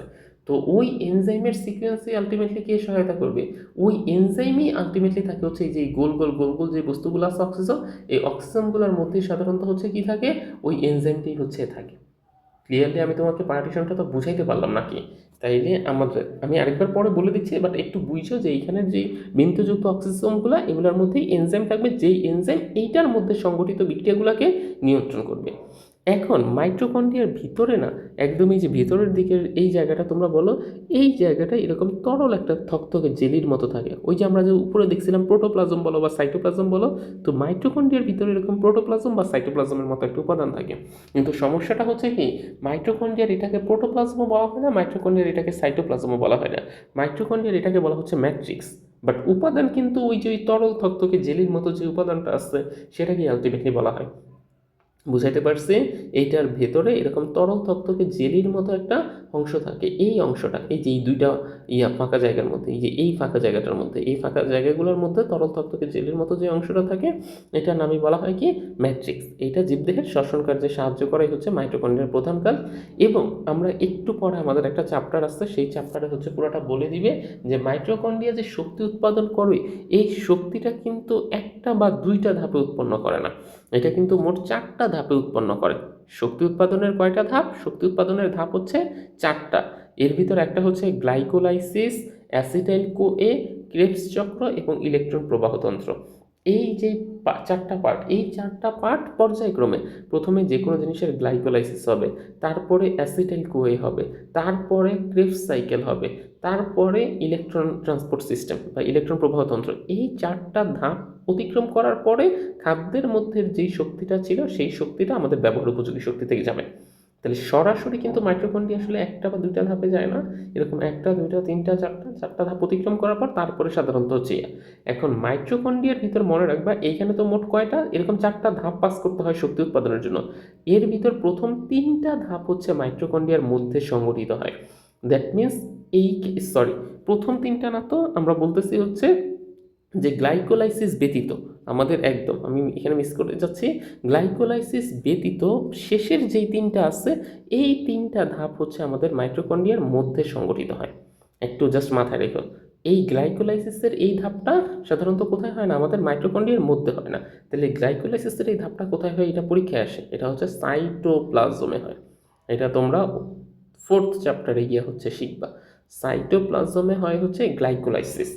আর এই অ্যাসিটাইল কোয়ে বলো, ক্রেবস সাইকেল বলো, বা ইলেকট্রন ট্রান্সপোর্ট সিস্টেম বা ইলেকট্রন প্রবাহতন্ত্র, এই প্রথমটা শুধুমাত্র হবে না। এই গ্লাইকোলাইসিসটা বাদ দিয়ে acetyl CoA, Krebs cycle, electron transport system, এই 3টা হচ্ছে আমাদের সাধারণত কোথায় হয়, এই মাইটোকন্ড্রিয়ার মধ্যে হয়। দ্যাট মিনস এইটা যদি আমাদের সাইটোপ্লাজমে হয়, কিন্তু বাদ বাকি 3টা হচ্ছে আমাদের এই মাইটোকন্ড্রিয়ায় হয়। মাইটোকন্ড্রিয়া, কন্ড্রিয়া, মাইটোকন্ড্রিয়াতে এটা হচ্ছে সাধারণত আমাদের হবে। এই যে দেখো এইখানে কিন্তু ওই কথাটাই বলছে যে এইখানে হচ্ছে প্রথমে এর প্রথম ধাপ যেটা আছে গ্লাইকোলাইসিসের বিক্রিয়াগুলো মাইটোকন্ড্রিয়ায় ঘটে না, এবং তবে দ্বিতীয় এবং সবচেয়ে গুরুত্বপূর্ণ ক্রেবস সাইকেলের বিক্রিয়াগুলো এর মধ্যেই সংঘটিত হয়। এখন মাঝে মধ্যেই দেখবা যে একটা প্রশ্ন ওরা করে বসে যে গ্লাইকোলাইসিসের বিক্রিয়াগুলো কেন ঘটে না, বাদ বাকি ভাই 3টা ঘটতে পারলো, এগুলোতে কোনো সমস্যা হইল না, এই গ্লাইকোলাইসিসের বিক্রিয়া ও কি দোষ করলো যে এটা আলটিমেটলি সাইটোপ্লাজমে হইতে হচ্ছে, ওইটা মাইটোকন্ড্রিয়ার মধ্যে হওয়া যাচ্ছে না। তখন তোমাকে এইখানে একটা গুরুত্বপূর্ণ টপিক বলতে হবে কি, গ্লাইকোলাইসিসের বিক্রিয়াগুলো আমরা জানি প্রত্যেক বিক্রিয়া হইতে গেলে কিন্তু সাধারণত আমাদেরকে বিভিন্ন ধরনের এনজাইম লাগে।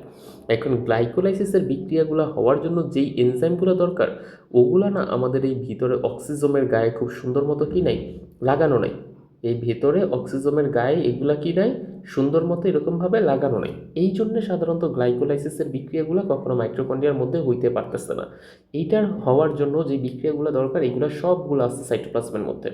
এই জন্য সাধারণত গ্লাইকোলাইসিসের বিক্রিয়াগুলো মাইটোকন্ড্রিয়ায় সংগঠিত না হয়ে সাইটোপ্লাজমে হয়। এবং পরীক্ষায় কিন্তু এটা বড় প্রশ্নতে এটা পাবা যে গ্লাইকোলাইসিসের বিক্রিয়া কেন সাধারণত হচ্ছে সাইটোপ্লাজমে হয়। আর 2 নম্বরে যেটা পাইতে পারো সেটা হচ্ছে যে মাইটোকন্ড্রিয়া সাধারণত হচ্ছে কোন কোন ধরনের বিক্রিয়াগুলো সংগঠিত হয়। এই পার্টটা হচ্ছে তোমরা হচ্ছে এই 2টা সিকোয়েন্স একটু মাথায় মনে রাখবা আর কি।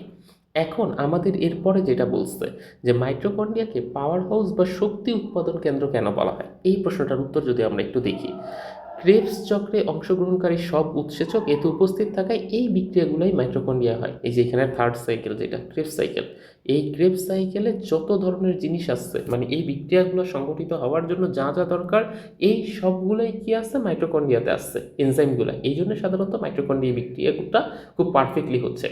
তোমরা দেখবে যে ক্রেবস চক্রে সবচেয়ে বেশি পরিমাণ শক্তি উৎপন্ন হয় শ্বসনে। এই যে 4টা ধাপ আছে এই 4টা ধাপের মধ্যে ক্রেবস সাইকেলে যেহেতু সবচেয়ে বেশি শক্তি উৎপাদন হয় এই জন্য মাইটোকন্ড্রিয়াকে পাওয়ার হাউস বা শক্তি উৎপাদন কেন্দ্র বলা হয়। তাহলে আমি যদি তোমাকে একটু ডিটেলস সাম আপটা করে দিতে চাই যে আমাদের এইখানের যে পার্টটা আছে এখানে বলছে শক্তি উৎপাদনের সাথে জড়িত মোট কয়টা ধাপ, 4টা ধাপ, গ্লাইকোলাইসিস, অ্যাসিটাইল কোয়ে, ক্রেবস চক্র, ইলেকট্রন ট্রান্সপোর্ট সিস্টেম। এর ভিতর গ্লাইকোলাইসিসটা হয় কোথায়, সাইটোপ্লাজমে। বাদ বাকি acetyl CoA, Krebs cycle, electron প্রবাহতন্ত্র কোথায় হয়, মাইটোকন্ড্রিয়ায়। পরীক্ষায় প্রশ্ন আসবে মাইটোকন্ড্রিয়ায় কেন এই 3টা সংগঠিত হয়, কারণ এগুলো হওয়ার জন্য এনজাইমগুলো মাইটোকন্ড্রিয়ায় আছে। আরেকটা পরীক্ষায় প্রশ্ন আসবে কেন সাইটোপ্লাজমে গ্লাইকোলাইসিসটা সংগঠিত হয়, তখন তোমাকে এইটা ব্যাখ্যা করতে হবে যে এই গ্লাইকোলাইসিসের বিক্রিয়াগুলো হওয়ার জন্য সাইটোপ্লাজমে এনজাইমটা থাকে, এটা মাইটোকন্ড্রিয়া এনজাইমটা থাকে না, দ্যাটস ওয়াই হচ্ছে সাধারণত এইটা এইখানে হইতে পারতেছে না। আর এই যে মাইটোকন্ড্রিয়া যে এখানে 3টা ধাপ হচ্ছে এই 3টা ধাপের মধ্যে ক্রেবস সাইকেলের সবচেয়ে বেশি শক্তি উৎপাদন হয়। বুঝাইতে পারছি? ক্রেবস সাইকেলে যেহেতু সবচেয়ে বেশি শক্তিটা উৎপাদন হয়, আর এই ক্রেবস সাইকেলের বিক্রিয়াটা কোথায় হইতেছে? মাইটোকন্ড্রিয়ায় হইতেছে। দ্যাট মিনস মাইটোকন্ড্রিয়াকে পাওয়ার হাউস বা শক্তি উৎপাদন কেন্দ্র বলা হচ্ছে। এই জন্য বলছে তোমরা দেখবে যে ক্রেবস সাইকেলে সবচেয়ে বেশি শক্তি উৎপাদন হয়, আর ক্রেবস সাইকেলটা মাইটোকন্ড্রিয়া হয়, মাইটোকন্ড্রিয়াকে কোষের শক্তি উৎপাদন কেন্দ্র বা পাওয়ার হাউস বলা হয়। এই শক্তি জীব তার বিভিন্ন কাজে খরচ করে। হ্যাঁ, এই যে আমি যে এখন কথা বলতেছি, এই শক্তি আমি খরচ করতেছি, তোমরা যে হাঁটা চলা করো, ঘোরাফেরা করো, এই সব কাজের শক্তি খরচ করো। তবে কিছু ব্যতিক্রম ছাড়া উদ্ভিদ কোষে এবং প্রাণী কোষ দুই ধরনের কোষই আমরা কি করি, মাইটোকন্ড্রিয়া পাওয়া যায়। এইখানে একটা কথা হচ্ছে কি, প্রাককেন্দ্রিক কোষ। প্রাককেন্দ্রিক কোষ মানে কি, এটা তোমাদের জানার কথা। এই যে আগের দিনের যে লেকচার আমরা এখানে পড়াইছি, এইখানে আমাদের যে পার্টটা ছিল, মানে হচ্ছে যেই কোষটা অত ভালো সুসংগঠিত না, এই যে আদি কোষ বা প্রাককেন্দ্রিক কোষ, এটার ভিতর কিন্তু তোমাদেরকে বলাই হয়েছিল যে ভাই শুধু রাইবোজোম এখানে থাকবে, আর কেউ থাকবে না। তো এই পার্টটার কথাই হচ্ছে আমাদেরকে এখানে বলা হয়েছে যে প্রাককেন্দ্রিক কোষে কখনো কি থাকবে না, কোনো হচ্ছে মাইটোকন্ড্রিয়া থাকার প্রশ্ন আসে না। এমনকি কিছু কিছু সুকেন্দ্রিক জীব আছে যেগুলোতে কখনো মাইটোকন্ড্রিয়া প্রেজেন্ট থাকে না। যেমন তার ভিতরে একটা হচ্ছে ট্রাইকোমোনাস, মনোসার্কা মনোডিস, এইটা। এই প্রোটোজোয়াগুলোতে সাধারণত হচ্ছে কি থাকে না, মাইটোকন্ড্রিয়া থাকে না। তাহলে ওরা শক্তি উৎপাদন করে কিভাবে? ওরা সাধারণত শক্তি উৎপাদন করে না, ওরা রেডিমেড ফর্মের শক্তিটা হচ্ছে তোমার বডি থেকে ট্রান্সফার করে। এটাই বলছে। তাহলে এমন কি হতে পারে যে বিবর্তনের ইতিহাসে কোনো একটা সময়ে সুকেন্দ্রিক কোষের মধ্যে মাইটোকন্ড্রিয়া কিংবা তার ইয়ারা ঢুকে পড়েছিল, পরবর্তীতে সেটা স্থায়ী হয়ে গেছিল? এই পার্টটা বলছে। এখন এই পার্টটা আমি তোমাদেরকে একটু বুঝিয়ে দিই। এই পার্টটা বলতে বুঝাইছে কি, যে কিছু কিছু বিজ্ঞানীর মনে এই ধারণা করে যে আগে একদম প্রথম দিকে মাইটোকন্ড্রিয়া হচ্ছে কোনো অ্যানিমেল সেলের মধ্যে ছিল না। মাইটোকন্ড্রিয়া একটা আলাদা জীবের মতো স্বতন্ত্রভাবে বসবাস করত, এবং তখন অ্যানিমেল সেল আলাদাভাবে বসবাস করত। এবং তখন কিন্তু আমাদের মতো এত আপডেটেড অ্যানিমেল সেল ছিল না। তখন আমাদের মধ্যে যে অ্যানিমেল সেলগুলো ছিল, সেগুলো হচ্ছে কি খুবই লোয়ার টাইপের, মানে হচ্ছে বিভিন্ন প্রোটোজোয়া, বিভিন্ন ব্যাকটেরিয়া, এরা এই টাইপের ক্যাটাগরাইজেশনের সিকোয়েন্সটা ছিল। এখন তখন দেখা যাইতো যে ওদের তো আর অত বেশি পরিমাণ শক্তির দরকার হইতো না, বা ওদের সেলটাও তো অত আপডেটেড না। তখন ওদের ক্ষেত্রে ঘটতো কি, যে ওরা নিজের শক্তিটা আলটিমেটলি ওই রেডিমেড ফর্মে সরাসরি নিচ্ছে, মানে ব্যবহার উপযোগী ফর্মে নিচ্ছে। ওদের জন্য আর মাইটোকন্ড্রিয়া আলাদাভাবে ওরকম দরকার নেই। কিন্তু যখন সময়ের সাথে সাথে আস্তে আস্তে সময় যেতে লাগলো এবং বাড়তে লাগলো, তখন এইটা কিছু কিছু বিজ্ঞানী ধারণা করে যে ওই যে বাহিরে যে স্বতন্ত্র মাইটোকন্ড্রিয়াটা ছিল, সেটা হঠাৎ করেই কোথায় প্রবেশ করে গেছে, একটা সুকেন্দ্রিক কোষ বা একটা প্রকৃত কোষের মধ্যে প্রবেশ করে গেছে। এবং তারপর থেকে এটা ওই প্রকৃত কোষের মধ্যেই থাকা শুরু করছে, স্থায়ী একটা বাসিন্দা হয়ে গেছে। এবং এখন আমরা আমাদের চারপাশে যত ধরনের সেল দেখতে পাই, সবগুলো সেলের মধ্যে মাইটোকন্ড্রিয়া, সাধারণত নর্মালি সবগুলো সেলের মধ্যে মাইটোকন্ড্রিয়া কি থাকে, প্রেজেন্ট থাকে। তবে এটা একটা সম্পূর্ণ ধারণা, এটার কোনো স্পেসিফিক প্রমাণ বা এটার কোনো স্পেসিফিক ব্যাখ্যা এখন পর্যন্ত বিজ্ঞানীরা দিতে পারে নাই। তাহলে এই পার্ট থেকে মাইটোকন্ড্রিয়া যখন আসবে, তখন হচ্ছে এইখানের এই চিত্রটা আঁকতে হবে। চিত্রটা এই যে পাশে দেখতে পাচ্ছ যে কতগুলো আইডেন্টিফাইং পয়েন্ট করে দিচ্ছে, এই আইডেন্টিফাইং পয়েন্টগুলো করবো। আর মাইটোকন্ড্রিয়ার ব্যাখ্যা লিখতে বললে এই যে আমি তোমাদেরকে এতক্ষণ ধরে যে হিসাবগুলো বললাম, এগুলোই হচ্ছে আলটিমেটলি এটার ব্যাখ্যা আকারে লিখে দিবা। আর এখানে এই ট্রাইকোমোনাস আর হচ্ছে এই মনোসার্কা মনোডিস, এই দুইটা পার্টের কথা একটু মাথায় মনে রেখো। এগুলো সাধারণত সুকেন্দ্রিক কোষ। সুকেন্দ্রিক কোষ হওয়ার পরেও এরা হচ্ছে কিছু ব্যতিক্রম। দুই তিনটা তো ভাই এরকম ব্যতিক্রম থাকবেই, যারা কিনা সুকেন্দ্রিক কোষ হওয়ার পরেও ওদের বডির সেলের ভিতর মাইটোকন্ড্রিয়া থাকবে না, সবার মধ্যে তো আর সম্পূর্ণরূপে প্রেজেন্ট থাকবে না। একটা জিনিস, সবাই তো এক জায়গায় তো আর সবাই ভালো হয় না। তো ওই পার্ট থেকে সুকেন্দ্রিক কোষ প্রায় সবগুলোতেই মাইটোকন্ড্রিয়া থাকে, তবে দুইটা, একটা হচ্ছে ট্রাইকোমোনিস আর একটা হচ্ছে মনোসার্কা মনোডিস। এই দুইটার মধ্যে কখনো মাইটোকন্ড্রিয়া প্রেজেন্ট থাকে না, এই পার্টটা। এইবার আসো আমরা তার পরের যে পার্টটা আছে প্লাস্টিড, এইটাকে হচ্ছে একটু দেখার চেষ্টা করি। মাইটোকন্ড্রিয়াটা যেমন বললাম ইম্পর্টেন্ট সিকিউ আর এমসিকিউর জন্য, প্লাস্টিকটা হচ্ছে কিন্তু সমান তালে এটা হচ্ছে কিন্তু গুরুত্বপূর্ণ। এবং এটা হচ্ছে সিকিউর জন্য যেমন গুরুত্বপূর্ণ, এটা এমসিকিউর জন্য হচ্ছে সমানভাবে গুরুত্বপূর্ণ। দুইটা পার্টের জন্যই পড়তে হবে। এবং সিকিউতে সাধারণত এটার যে চিত্রটা আছে, এই চিত্রটা পরীক্ষায় আসে। আর এমসিকিউতে তো এখান থেকে যে কোনো লাইনই চলে আসতে পারে। তো প্লাস্টিডের কনসেপ্টটা যদি আমি তোমাদেরকে একটু বুঝিয়ে দিতে চাই, প্লাস্টিড সম্পর্কে আমাদেরকে এখানে কি বলছে। প্লাস্টিড উদ্ভিদ কোষের একটা খুব গুরুত্বপূর্ণ অঙ্গ। এবং এই যে এখানের পার্টটা বলছে প্লাস্টিড শুধুমাত্র আমরা কোথায় পাবো, উদ্ভিদ কোষের মধ্যেই পাবো। এটা কিন্তু কখনো আমরা কোথায় পাওয়া যাবে না, এটা কিন্তু কখনো প্রাণী কোষের ভিতর পাওয়া যায় না। কারণ একমাত্র এই প্লাস্টিডের কাজই হচ্ছে খাদ্য প্রস্তুত করা। এখন তুমি জানো যে খাদ্য প্রস্তুত শুধুমাত্র কে করতে পারে, খাদ্য প্রস্তুত একমাত্র উদ্ভিদ করতে পারে। এটা তো কখনো কোনো প্রাণী তো আর নিজের খাবার নিজে তৈরি করতে পারে না। প্রাণী শুধুমাত্র খাদ্যটা প্রসেস করতে পারে। দ্যাট মিনস একটা রেডিমেড খাবারকে ও জাস্ট প্রসেস করে অন্য ইয়াতে ট্রান্সফার করবে। কিন্তু নিজের খাবার নিজেকে তৈরি করতে পারে একমাত্র উদ্ভিদ। আর এই খাদ্য প্রস্তুত করায় কে সহায়তা করে, এটা হচ্ছে প্লাস্টিক। দ্যাট মিনস উদ্ভিদের বডিতেই শুধুমাত্র প্লাস্টিক থাকবে, অন্য আর কারো বডিতে এরকম প্লাস্টিক থাকার প্রশ্নই ওঠে না। যেইসব জিনিসের বডিতে এরকমভাবে প্লাস্টিক থাকে তারা কিন্তু নিজের খাবার নিজে কী করতে পারে, প্রস্তুত করতে পারে। তো প্লাস্টিক শুধুমাত্র উদ্ভিদ কোষের একটা বেসিক বৈশিষ্ট্য। প্লাস্টিকের প্রধান কাজ হচ্ছে সাধারণত তিনটা। একটা হচ্ছে খাদ্যটা তৈরি করা, খাদ্যটা তৈরি করে কিছু কিছু প্লাস্টিক আছে ওই খাদ্যটা সঞ্চয় করে, আর কিছু কিছু প্লাস্টিক আছে যেগুলো কিনা কালার দেয়। দ্যাট মিনস উদ্ভিদ বা হচ্ছে ফুল বলো, এটা হচ্ছে কালার পায় এবং পরবর্তীতে এখানে পরাগায়নে সাহায্য করে। তাহলে প্লাস্টিক বেসিক্যালি তিন ধরনের, তো ওই তিন ধরনের তিনটা কাজের কথা বলছে। এক ধরনের কাজ হচ্ছে যেটা খাদ্য তৈরি করবে, আরেক ধরনের কাজ হচ্ছে যেটা খাদ্যটারে সঞ্চয় করে তার মধ্যে রেখে দিবে, আরেক ধরনের কাজ হচ্ছে উদ্ভিদকে বর্ণময় এবং আকর্ষণীয় করে পরাগায়নে সহায়তা করা। দ্যাট মিনস এইটা হচ্ছে ওকে কালার দিবে উদ্ভিদকে। কালার দেওয়ার ফলে বিভিন্ন পোকামাকড় ওর প্রতি আকৃষ্ট হবে, আকৃষ্ট হয়ে ওইটা কি পরাগায়নে সহায়তা করবে, এটাই কাজ। এই জন্য বললো প্লাস্টিক হচ্ছে কত ধরনের, প্লাস্টিক তিন ধরনের। ক্লোরোপ্লাস্ট, এরপর একটা হচ্ছে ক্রোমোপ্লাস্ট, আর একটা হচ্ছে কি লিউকোপ্লাস্ট। এই তিন ধরনের হচ্ছে প্লাস্টিক। তাহলে তোমাকে যদি একদম প্রথম ধাপ থেকে জিজ্ঞেস করে কেউ প্লাস্টিক কার বৈশিষ্ট্য, এটা উদ্ভিদ কোষের একটা খুব গুরুত্বপূর্ণ বৈশিষ্ট্য। প্লাস্টিক কয় রকমের, প্লাস্টিক হচ্ছে সাধারণত তিন রকমের। এই যে এখানের যে ক্লোরোপ্লাস্ট দেখতে পাচ্ছ, এটাই কিন্তু খাদ্য প্রস্তুত করে, এটাই কী করে খাদ্যটা প্রস্তুত করে।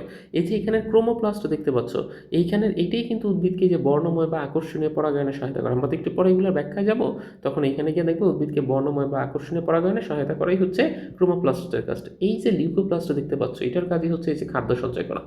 তাহলে দেখলাম তিনটার যে বেসিক কাজ, মানে তিন ধরনের প্লাস্টিকের তিন ধরনের ভিন্ন ভিন্ন কাজ থাকে, সেটি আমাদেরকে এখানে উল্লেখ করছে। এইবার আসো আমরা একটু দেখি এদের প্রত্যেকটার কাজ প্লাস হচ্ছে গঠন, এই পার্টটা। তোমাকে এইখান থেকে দেখো প্রথম যে হিসাবটা আছে এটা হচ্ছে ক্লোরোপ্লাস্ট সম্পর্কে বলবে, তারপরে হচ্ছে তোমাকে এখানে ক্রোমোপ্লাস্ট সম্পর্কে বলবে, আর একটা হচ্ছে লিউকোপ্লাস্ট সম্পর্কে বলবে। দ্যাট মিনস এই যে তিনটা ধরনের যে ভিন্ন ভিন্ন আমাদের প্লাস্টিড আছে, এই প্লাস্টিডের একটু ব্যাখ্যামূলকই আসবে।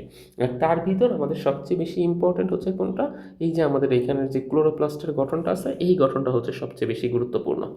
এখন এইখানে বলছে কি ক্লোরোপ্লাস্ট, ক্লোরোপ্লাস্টে বলছে যে সবুজ রঙের প্লাস্টিককে ক্লোরোপ্লাস্ট বলে, এবং এই ক্লোরোপ্লাস্টের মধ্যে কিন্তু খাদ্য তৈরি হয়। এখন এই ক্লোরোপ্লাস্টের কালার সবুজ কেন, এটা যদি তোমরা আমাকে একটু জিজ্ঞেস করো, যে এইটার ভিতর দেখো নিচে কিন্তু লেখছে যে এটার ভিতর ক্লোরোফিল থাকে, এবং ক্লোরোফিলের বেসিক উপাদান হচ্ছে সবুজ। এই জন্য হচ্ছে এই ক্লোরোপ্লাস্টের কালারটা কীরকম দেখতে, সবুজ কালার দেখতে। আমি বুঝাতে পারছি কেন এটা আলটিমেটলি সবুজ, কারণ এই ক্লোরোপ্লাস্টের মধ্যে ক্লোরোফিল নামক এক ধরনের রঞ্জক পদার্থ থাকে। যেহেতু এটার মধ্যে ক্লোরোফিল নামক রঞ্জক পদার্থ থাকে, তাই এটা সবুজ রঙের ক্লোরোপ্লাস্ট হয়ে যায়। এবং এই ক্লোরোফিল কেন থাকতে হয়, ক্লোরোফিল বাদে অন্য কোনোটা কেন থাকে না, কারণ ক্লোরোফিলই হচ্ছে সালোক সংশ্লেষণ প্রক্রিয়ায় খাদ্য উৎপাদনে সহায়তা করে। তার মানে বুঝতেছে এটার ভিতর ক্লোরোফিল থাকে, এটা সবুজ রঙের, এটার ভিতর ক্লোরোফিল থাকে, এটা নিজের খাদ্য কী করবে, নিজে এখান থেকে তৈরি করবে।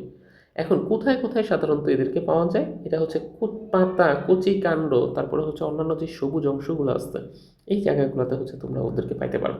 ক্লিয়ার, যে কোথায় পাতায় পাবা, কচি কাণ্ড, কচি কাণ্ড বলতে বুঝছো তো, ধরো যে এটা হচ্ছে একটা গাছ, এই গাছের হচ্ছে এই জায়গাটা হচ্ছে কচি কাণ্ড, এই যে এই জায়গাটা, এই বড় না, অত বেশি বড় না হওয়ার আগ পর্যন্ত এটা হচ্ছে কচি অবস্থায় থাকে। তো এই কাণ্ড সাধারণত হচ্ছে ওদেরকে কি করা যায়, এই কাণ্ডেও ওদেরকে হচ্ছে আলটিমেটলি পাওয়া যায়।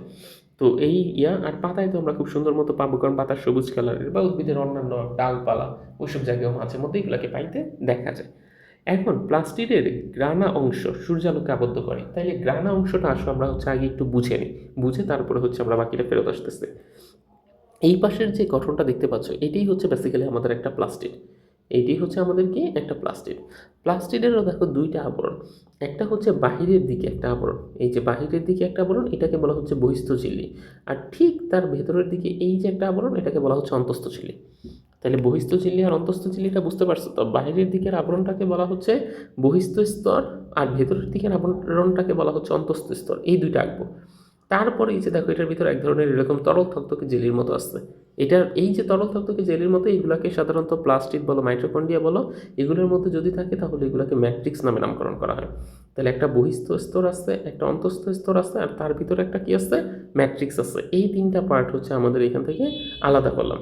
এইবার এইটার ভিতরে দেখো যে আমাদের এই যে এইখানে এরকমভাবেই আছে, এইখানে না প্রথমে হচ্ছে সাধারণত এরকম, এই গঠনটাকে যদি আমি আঁকতে চাই, প্রথমে এরকম একটা অংশ থাকে, তার উপর এরকম আরেকটা অংশ আবার থাকে, তার উপর এরকম আরেকটা অংশ থাকে, তার উপর আরেকটা অংশ থাকে, এরকমভাবে এরকম এই মোটা অংশটা তৈরি হয়েছে। এখানে মোটা অংশটা এইভাবে তৈরি হয়েছে। তো এই যে একটা একটা গোল ছোট ইয়াকে বলতেছে, এটাকে বলা হচ্ছে গ্রানাম চক্র। এটাকে কি বলা হয়, এরকম সিঙ্গেল ফর্মে এক একটা কি বলা হয়, গ্রানাম চক্র। আর এই যে এই পুরাটাকে আলটিমেটলি বলা হচ্ছে গ্রানাম। বুঝতে পারছো? আর এরকম অনেকগুলো গ্রানাম মিললে আলটিমেটলি হচ্ছে একটা গ্রানা ফর্ম হবে। এখন তাহলে এই জায়গাটাকে বলা হচ্ছে একটা গ্রানাম চক্র। এইটা একটা চাকতি, তাহলে একটা চাকতি তার উপর আরেকটা চাকতি, তার উপর আরেকটা চাকতি, তার উপর আরেকটা চাকতি, এরকম অনেকগুলো চাকতি মিলে একটা পুরো কি হয়েছে, এরকম একটা পুরো স্ট্রাকচারের মতো গঠন করছে। এবং এই চাকতিগুলো মিললে একটা গ্রানার মতো ফর্ম করছে। এবং মনে রাখবো, একটা গ্রানার সাথে আরেকটা গ্রানা এরকমভাবে কানেক্টেড থাকে। এইটাকে বলা হচ্ছে স্ট্রমা ল্যামেলি বা গ্রানাম ল্যামেলাম, এটাকে আলটিমেটলি বলা হচ্ছে।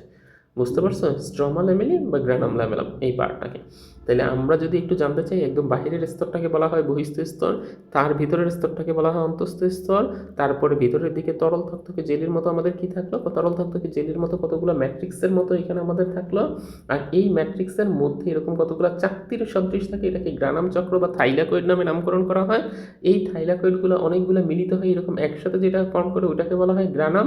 আর এরকম একটা দুইটা তিনটা চারটা এরকম অনেকগুলো গ্রানাম মিললে একসাথে এটাকে বহুবচনে বলা হয় গ্রানা। আর এরকম একটা গ্রানাম আর একটা গ্রানামের সাথে আলটিমেটলি এরকম একটা লম্বা নালীর মতো দিয়ে যুক্ত থাকে, এটাকে বলা হয় গ্রানাম ল্যামেলা। বুঝাইতে পারছি তো ব্যাপারটা?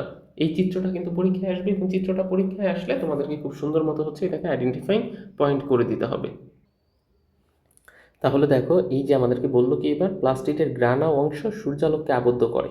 এই যে এই গ্রানাম অংশ বা এই গ্রানার অংশ, এইটার উপরে যখন সূর্যের আলোটা এসে পড়ে, তখন এটার মধ্যে হচ্ছে সূর্যের ইয়াটা খুব সুন্দর মতো হচ্ছে কি হয়েছে, এইটা আবদ্ধ করছে। মানে ওর ভিতরে প্রথমে সূর্যের আলোটা এসে পড়ার পরে ওইটাকে ক্যাপচার করে নিচ্ছে। তারপর সূর্যের আলোর ভিতর যে শক্তিটা ছিল ওইটাকে রাসায়নিক শক্তিতে ট্রান্সফার করে দিচ্ছে। এই যেটি বললাম, আবদ্ধ সৌরশক্তি স্ট্রোমাতে অবস্থিত। এই যে এটার মধ্যে যে স্ট্রোমা আছে, এই স্ট্রোমাতে অবস্থিত বিভিন্ন উৎসেচক দ্বারা, উৎসেচক মানে আমরা কি জানি, এনজাইম দ্বারা, এনজাইম দ্বারা এবং বায়ু থেকে গৃহীত কার্বন ডাই অক্সাইড, এই জিনিসগুলা এবং ওই মাটি থেকে যে পানিটা নিচ্ছে এগুলো ব্যবহার করে ওই যে সালোক সংশ্লেষণ প্রক্রিয়ায় শর্করা জাতীয় খাদ্যটা তৈরি করবে।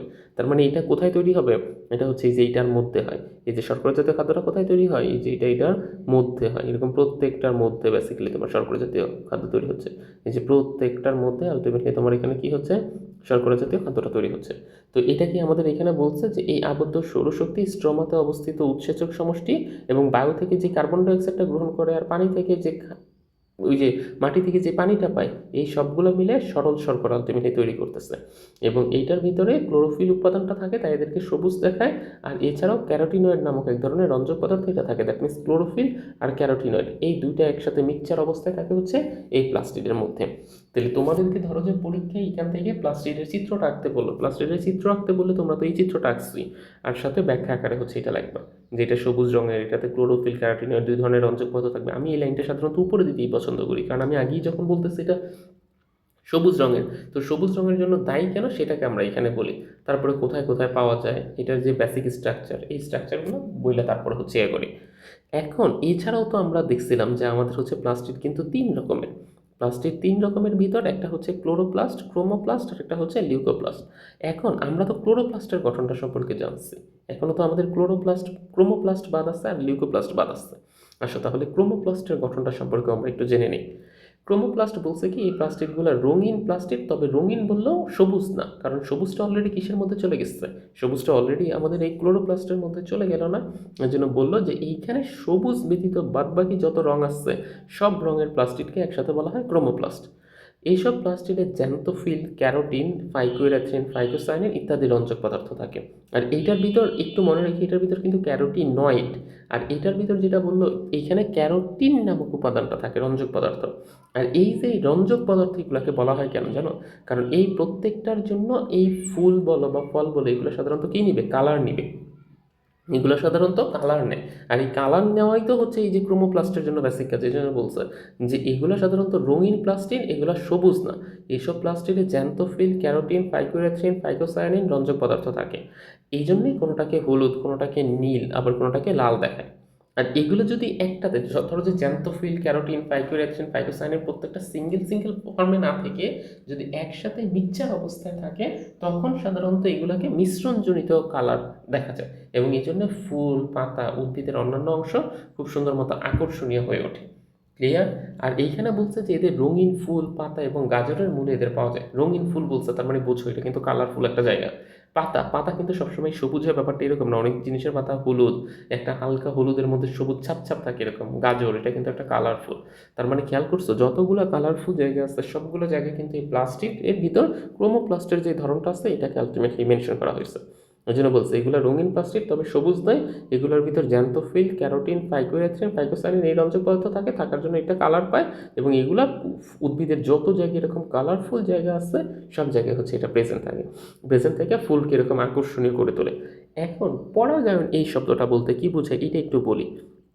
পরাগায়নের একটা চ্যাপ্টার আছে কিন্তু পরে, ওই জায়গায় হচ্ছে ডিটেলস পড়াইলেও এখন জাস্ট বলি যে যখন দেখবা, আচ্ছা তোমার সামনে যদি আমি একটা কালো ফুল রাখি, একটা সাদা ফুল, একটা লাল ফুল, এরকম ফুল রাখা হইলে আমাদের যে সেন্সরি অর্গানগুলো আছে এগুলো সাধারণত করে কি, যেই ফুলটা খুব বেশি পরিমাণে আলটিমেটলি ওটাকে কি বলা হয় যে একটু কালারফুল, সেইটার একটা সেন্স আমাদের বডিতে দেয়।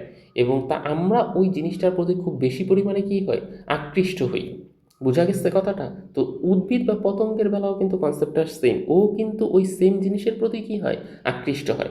এই জন্যে যখন হচ্ছে এই ক্রোমোপ্লাস্টের জিনিসটা থাকে তখন ওইটার প্রতি আকৃষ্ট হয়, ওই সাদা ফুল বা ওগুলোর দিকে না যেয়ে লাল বা টকটকা যেই কালারগুলো আছে ওগুলোর দিকে আকৃষ্ট হয়, ওইখানে যায়। এবং যাতে করে উদ্ভিদের বংশবৃদ্ধি হয়, উদ্ভিদের ছেলের পার্টটা মেয়ের পার্টে গিয়ে আলটিমেটলি পড়ে, এইভাবে পরাগায়ন সম্পূর্ণ হয়। এবং বলছে এরা বিভিন্ন ধরনের রঞ্জক পদার্থ সংশ্লেষণ করে জমা রাখে। কারণ ওই যে রঞ্জক পদার্থ ফাইকোইরেথ্রিন, ফাইকোসাইনিন এগুলো তাকে তৈরি করতে হবে। সংশ্লেষণ শব্দের অর্থ বাংলা মিনিং হচ্ছে তৈরি করা। সংশ্লেষণ শব্দের বাংলা মিনিং হচ্ছে তৈরি করা। তো আগে ওরা তৈরি করে ওর ভিতরে জমা থাকার কারণেই ও বেসিক্যালি এরকম বিভিন্ন ধরনের কি পাইতেছে, কালার পাইতেছে। এরপর আমাদের যেটা আছে সেটা হচ্ছে লিউকোপ্লাস্ট। এই লিউকোপ্লাস্টের কনসেপ্টটা যদি আমরা একটু দেখতে চাই, লিউকোপ্লাস্ট কি বলছে আমরা বুঝতেই পারছি যে আমাদের এটা হচ্ছে সবুজ কালার। এইটা বাদবাকি নিয়ে নিলে হচ্ছে সব কালার, ক্রোমোপ্লাস্ট হচ্ছে সবুজ ব্যতীত বাদবাকি সব। তাহলে লিউকোপ্লাস্ট কি নিবে? লিউকোপ্লাস্ট হচ্ছে কোনো ধরনের রঞ্জক পদার্থ এটার মধ্যে সাধারণত প্রেজেন্ট থাকে না, কোনো রঞ্জক পদার্থই থাকে না, তাদেরকে লিউকোপ্লাস্ট বলা হয়। দ্যাট মিনস এই ফাইকোইরেথ্রিন, ফাইকোসাইনিন, জ্যান্থোফিল এরকম ধরনের কোনো রঞ্জক পদার্থ এটার মধ্যে কি থাকবে না, প্রেজেন্ট থাকবে না। এখন বলছে যেসব কোষে সূর্যের আলো পৌঁছায় না সেই সব কোষেই সাধারণত লিউকোপ্লাস্টটা থাকে। কারণ কি, এই যে রং বা এই যে রঞ্জক পদার্থ যে সংশ্লেষণ বললাম একটু আগে, রং তৈরি হওয়ার জন্য সাধারণত সূর্যের আলো এটা আগে দরকার হয়। এবং এইটা যখন কোনো একটা জিনিসের উপর গিয়ে পড়ে তখনই সাধারণত আস্তে আস্তে কি হয় জানো, যে ওইটার মধ্যে রঞ্জক পদার্থ তৈরি হয়ে যায়। ধরো যে আগে রঞ্জক পদার্থ ছিল না, কিন্তু ওইটার উপরে আস্তে আস্তে সূর্যের আলো পড়তেছে, সূর্যের আলো পড়ার কারণে ওইটার ভিতরে আস্তে আস্তে রঞ্জক পদার্থ কিন্তু একটু একটু করে তৈরি হবে। ক্লিয়ার? এই জন্য বলছে যেহেতু উদ্ভিদের যেই পার্টগুলোর মধ্যে কখনো হচ্ছে গিয়ে সূর্যের আলো পৌঁছায় না, যেমন মূল, ভ্রূণ, তারপরে হচ্ছে জননকোষ, এই পার্টগুলোতে কখনো হচ্ছে, মূল কোথায় থাকবে, মাটির নিচে থাকবে, এটাতে তো আর তোমার আলো গিয়ে পড়ার সম্ভাবনা খুবই কম।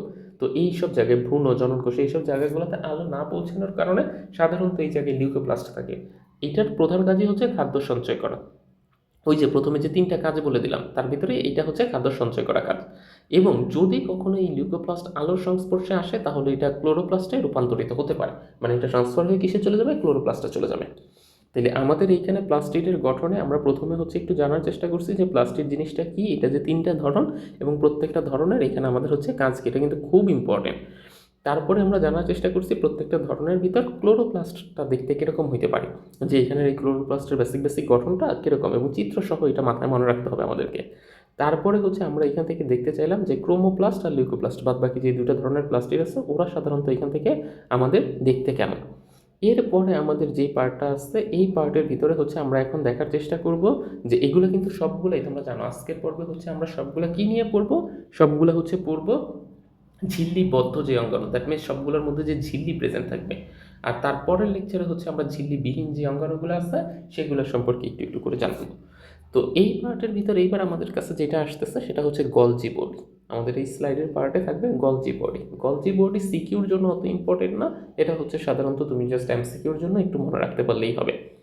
গলজি বডির টপিকটাকে আমরা কিভাবে হচ্ছে একটু বলতে পারি যদি খেয়াল করো, গলজি বডি সাধারণত প্রাণীকোষে পাওয়া যায়। এখন এইখানে এই যে লাইনটা দেখো, প্রধানত প্রাণীকোষে পাওয়া যায়, এটা বলতে বোঝাইছে যে সবসময় যে শুধু প্রাণীকোষে পাওয়া যাবে কথাটা এরকম না। এটা কিছু কিছু ক্ষেত্রে দেখা যায় যে উদ্ভিদ কোষেরও একটা বেসিক বৈশিষ্ট্য হচ্ছে কি এইখানকার আমাদের এই গলজি বডি। ক্লিয়ার? আমাদের এই উদ্ভিদ কোষেও এটা সাধারণত পাওয়া যায়। তো তবে কিছু কিছু ক্ষেত্রে এই যে বললো যে আমাদেরকে এটা উদ্ভিদ কোষেও এদেরকে দেখা যায়। এখন এই গলজি বডি হচ্ছে, এই গলজি বডিটা নামকরণের পেছনেও কিন্তু একটা খুব গুরুত্বপূর্ণই আছে। এইটা বিজ্ঞানী ক্যামেলো গলগি আবিষ্কার করছে। তোমরা যখন উপরে ক্লাস করবো তখন দেখবা যে এটা ক্যামেলো গলগি আর যেহেতু আবিষ্কার করছে, পরবর্তীতে এটার নাম হয়ে গেছে কি গলজি বস্তু। এবং বলছে এটা সিস্টার্নি এবং কয়েক ধরনের ভ্যাসিকল নিয়ে গঠিত। এখন গলজি বডি সাধারণত হয় দুই ধরনের। তোমরা যদি একটু এইখানে দেখো, যে এইখানে দেখো এক ধরনের গলজি বডি দেখতে কীরকম, এই যেরকম লম্বা লম্বা লম্বা লম্বা ধরনের দেখতে, এই যেগুলো লম্বা লম্বা ধরনের দেখতে, এইগুলো হচ্ছে সিস্টার্নি। আর এই যে কিছু কিছু দেখো যে সাইজ একটু গোল গোল গোল গোল, এগুলো হচ্ছে ভ্যাসিকল। আমাদের মেডিকেলের টার্মের ভিতর কোনো জিনিস যদি এরকম গোল গাল থাকে তাহলে এটাকে বলা হয় ভ্যাসিকল, আর সাধারণত কোনো জিনিস যদি লম্বা লম্বা থাকে এগুলোকে বলা হয় সিস্টার্নি, এরকম সিস্টের মতো। এখন এটিই বলছে যে এটার মোট এরকম কয়টা ফর্ম থাকতে পারে, এটার মোট এরকম দুইটা ফর্ম থাকতে পারে। একটা হচ্ছে সিস্টার্নি থাকতে পারে আর এখানে আরেকটা হচ্ছে ভ্যাসিকল থাকতে পারে। এখন এই গলজি বডির কাজ কি? গলজি বডির কাজের ভিতর মনে রাখবা এইটার থেকে এই যে দেখো তরলের মতো এক ধরনের নিঃসরণ হয়। এক ধরনের কিসের মতো নিঃসরণ হচ্ছে, এই যে তরলের মতো আলটিমেটলি আস্তে আস্তে নিঃসরণ হচ্ছে। এবং এইটা এই জন্য বলছে এর পর্দায় বিভিন্ন উৎসেচক পানি বিয়োজন সম্পূর্ণ হয়, মানে হচ্ছে এইটার ভিতর থেকে আস্তে আস্তে পানিটা বিয়োজন হয়, পানি বের হয়ে যেতে থাকে। জীবকোষে বিভিন্ন পদার্থ নিঃসৃতকরণের সাথে এটা নিবিড় সম্পর্ক রয়েছে। এখানে বিভিন্ন পদার্থ নিঃসরণ বলতে সাধারণত বডিতে যে হরমোনটা আছে এই হরমোন নিঃসরণের কথা এখানে বলতে চাইছে। হরমোন কিন্তু একটা তরল পদার্থ, ওই যে তোমার বললাম পানি জাতীয় বা পানি কেমিক্যাল এরকম টাইপের জিনিসগুলো ও নিঃসরণ করে ওর বডি থেকে। তো এই যে জীবকোষে বিভিন্ন ধরনের নিঃসৃতকরণের সাথে এটা নিবিড় সম্পর্ক। যেমন হরমোন নিঃসরণেও এটা গুরুত্বপূর্ণ ভূমিকা। হরমোন নিঃসরণ, হরমোন একটা কেমিক্যাল তরলের মতো এটা। তবে বিভিন্ন বিপাকীয় কাজের সাথেও এরা সম্পর্কিত। ভাই এটা তো বোঝাই যায়, বিভিন্ন বিপাকীয় কাজ বলতে বিভিন্ন ধরনের বিক্রিয়া। এখন হরমোন যদি এখানে উৎপন্ন নাই হয় তাহলে হরমোন গিয়ে বিভিন্ন বিক্রিয়ার নিয়ন্ত্রণ করতে পারবে? কখনোই না। এই জন্য আগে হরমোনটা নিঃসরণ হয়, ওই হরমোনটা গিয়া বিভিন্ন ধরনের বিপাকীয় কাজে আলটিমেটলি এটা কি করে, নিয়ন্ত্রণ করে। এটা হচ্ছে তার পরবর্তী কাজ। এই জন্য তোমরা জাস্ট এখান থেকে এটা মনে রাখলেই হবে যে হরমোন নিঃসরণের ক্ষেত্রে এটা গুরুত্বপূর্ণ ভূমিকা পালন করে। তবে ওই হরমোন গিয়ে পরবর্তীতে বিভিন্ন বিপাকীয় কাজের উপর কাজ করার কারণে এটা হচ্ছে কি বিপাকীয় কাজের উপর একটা গুরুত্বপূর্ণ ভূমিকা পালন করে। আরেকটা জায়গায় যেটা মনে রাখতে হবে এটা হচ্ছে প্রোটিন সঞ্চয় করে, প্রোটিন নট উৎপন্ন করে। প্রোটিন উৎপন্ন করা কিন্তু এটার কাজ না। প্রোটিন উৎপন্ন করা কার কাজ? প্রোটিন উৎপন্ন করা হচ্ছে এখানের এই যে রাইবোজোমের কাজ, এই যে প্রোটিন তৈরি করা হচ্ছে ওর কাজ। কিন্তু প্রোটিনটা জাস্ট তৈরি হওয়ার পর ওর ভিতর সঞ্চয় করে রাখে, ওর নিজের কাছে ওটা রেখে দেয়, এটাই হচ্ছে কাজ। তাহলে তোমাদেরকে যদি গলজি বডি সম্পর্কে বলতে বলে, গলজি বডি কে আবিষ্কার করছে? Camilo Golgi. এটা কোথায় পাওয়া যায়? এটা ভাই বেসিক্যালি পাওয়া যায় হচ্ছে প্রাণী কোষে, তবে কিছু কিছু ক্ষেত্রে এটা উদ্ভিদ কোষেও পাওয়া যায়, তবে সেটা খুবই রেয়ার পারপাসে।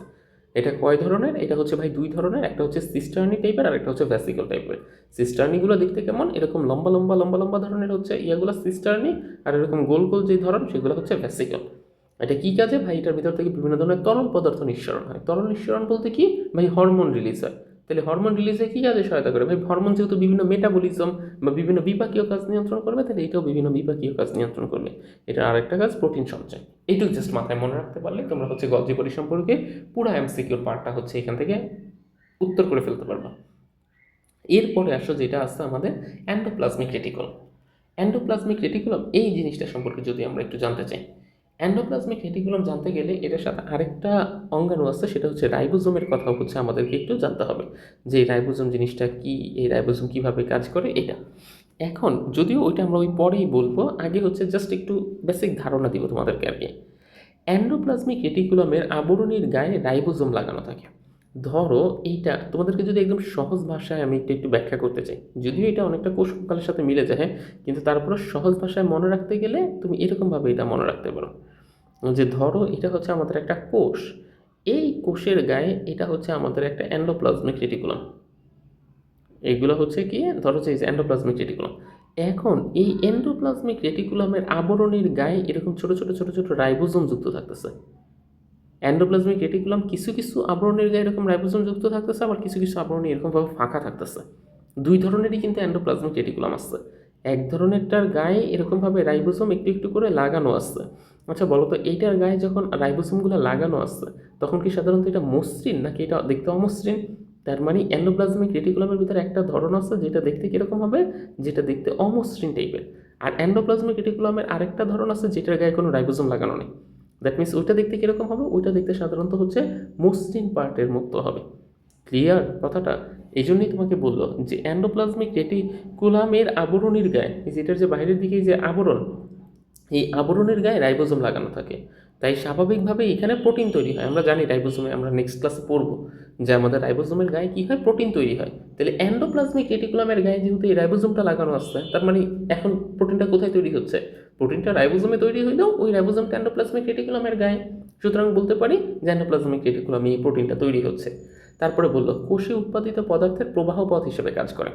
ধরো এই কথাটা বলতে কি বুঝাইছে, ধরো যে তোমার এইখানে একটা বস্তু উৎপন্ন হয়েছে কোষের মধ্যে, এখন এই বস্তুটা বুঝবে কিভাবে? ধরো যে এটাকে এই পাশের কোষের মধ্যে যাইতে হবে, এটাকে আমার কোথায় যেতে হবে, এটাকে আমার যে পাশের সেল আছে এই সেলের মধ্যে যেতে হবে।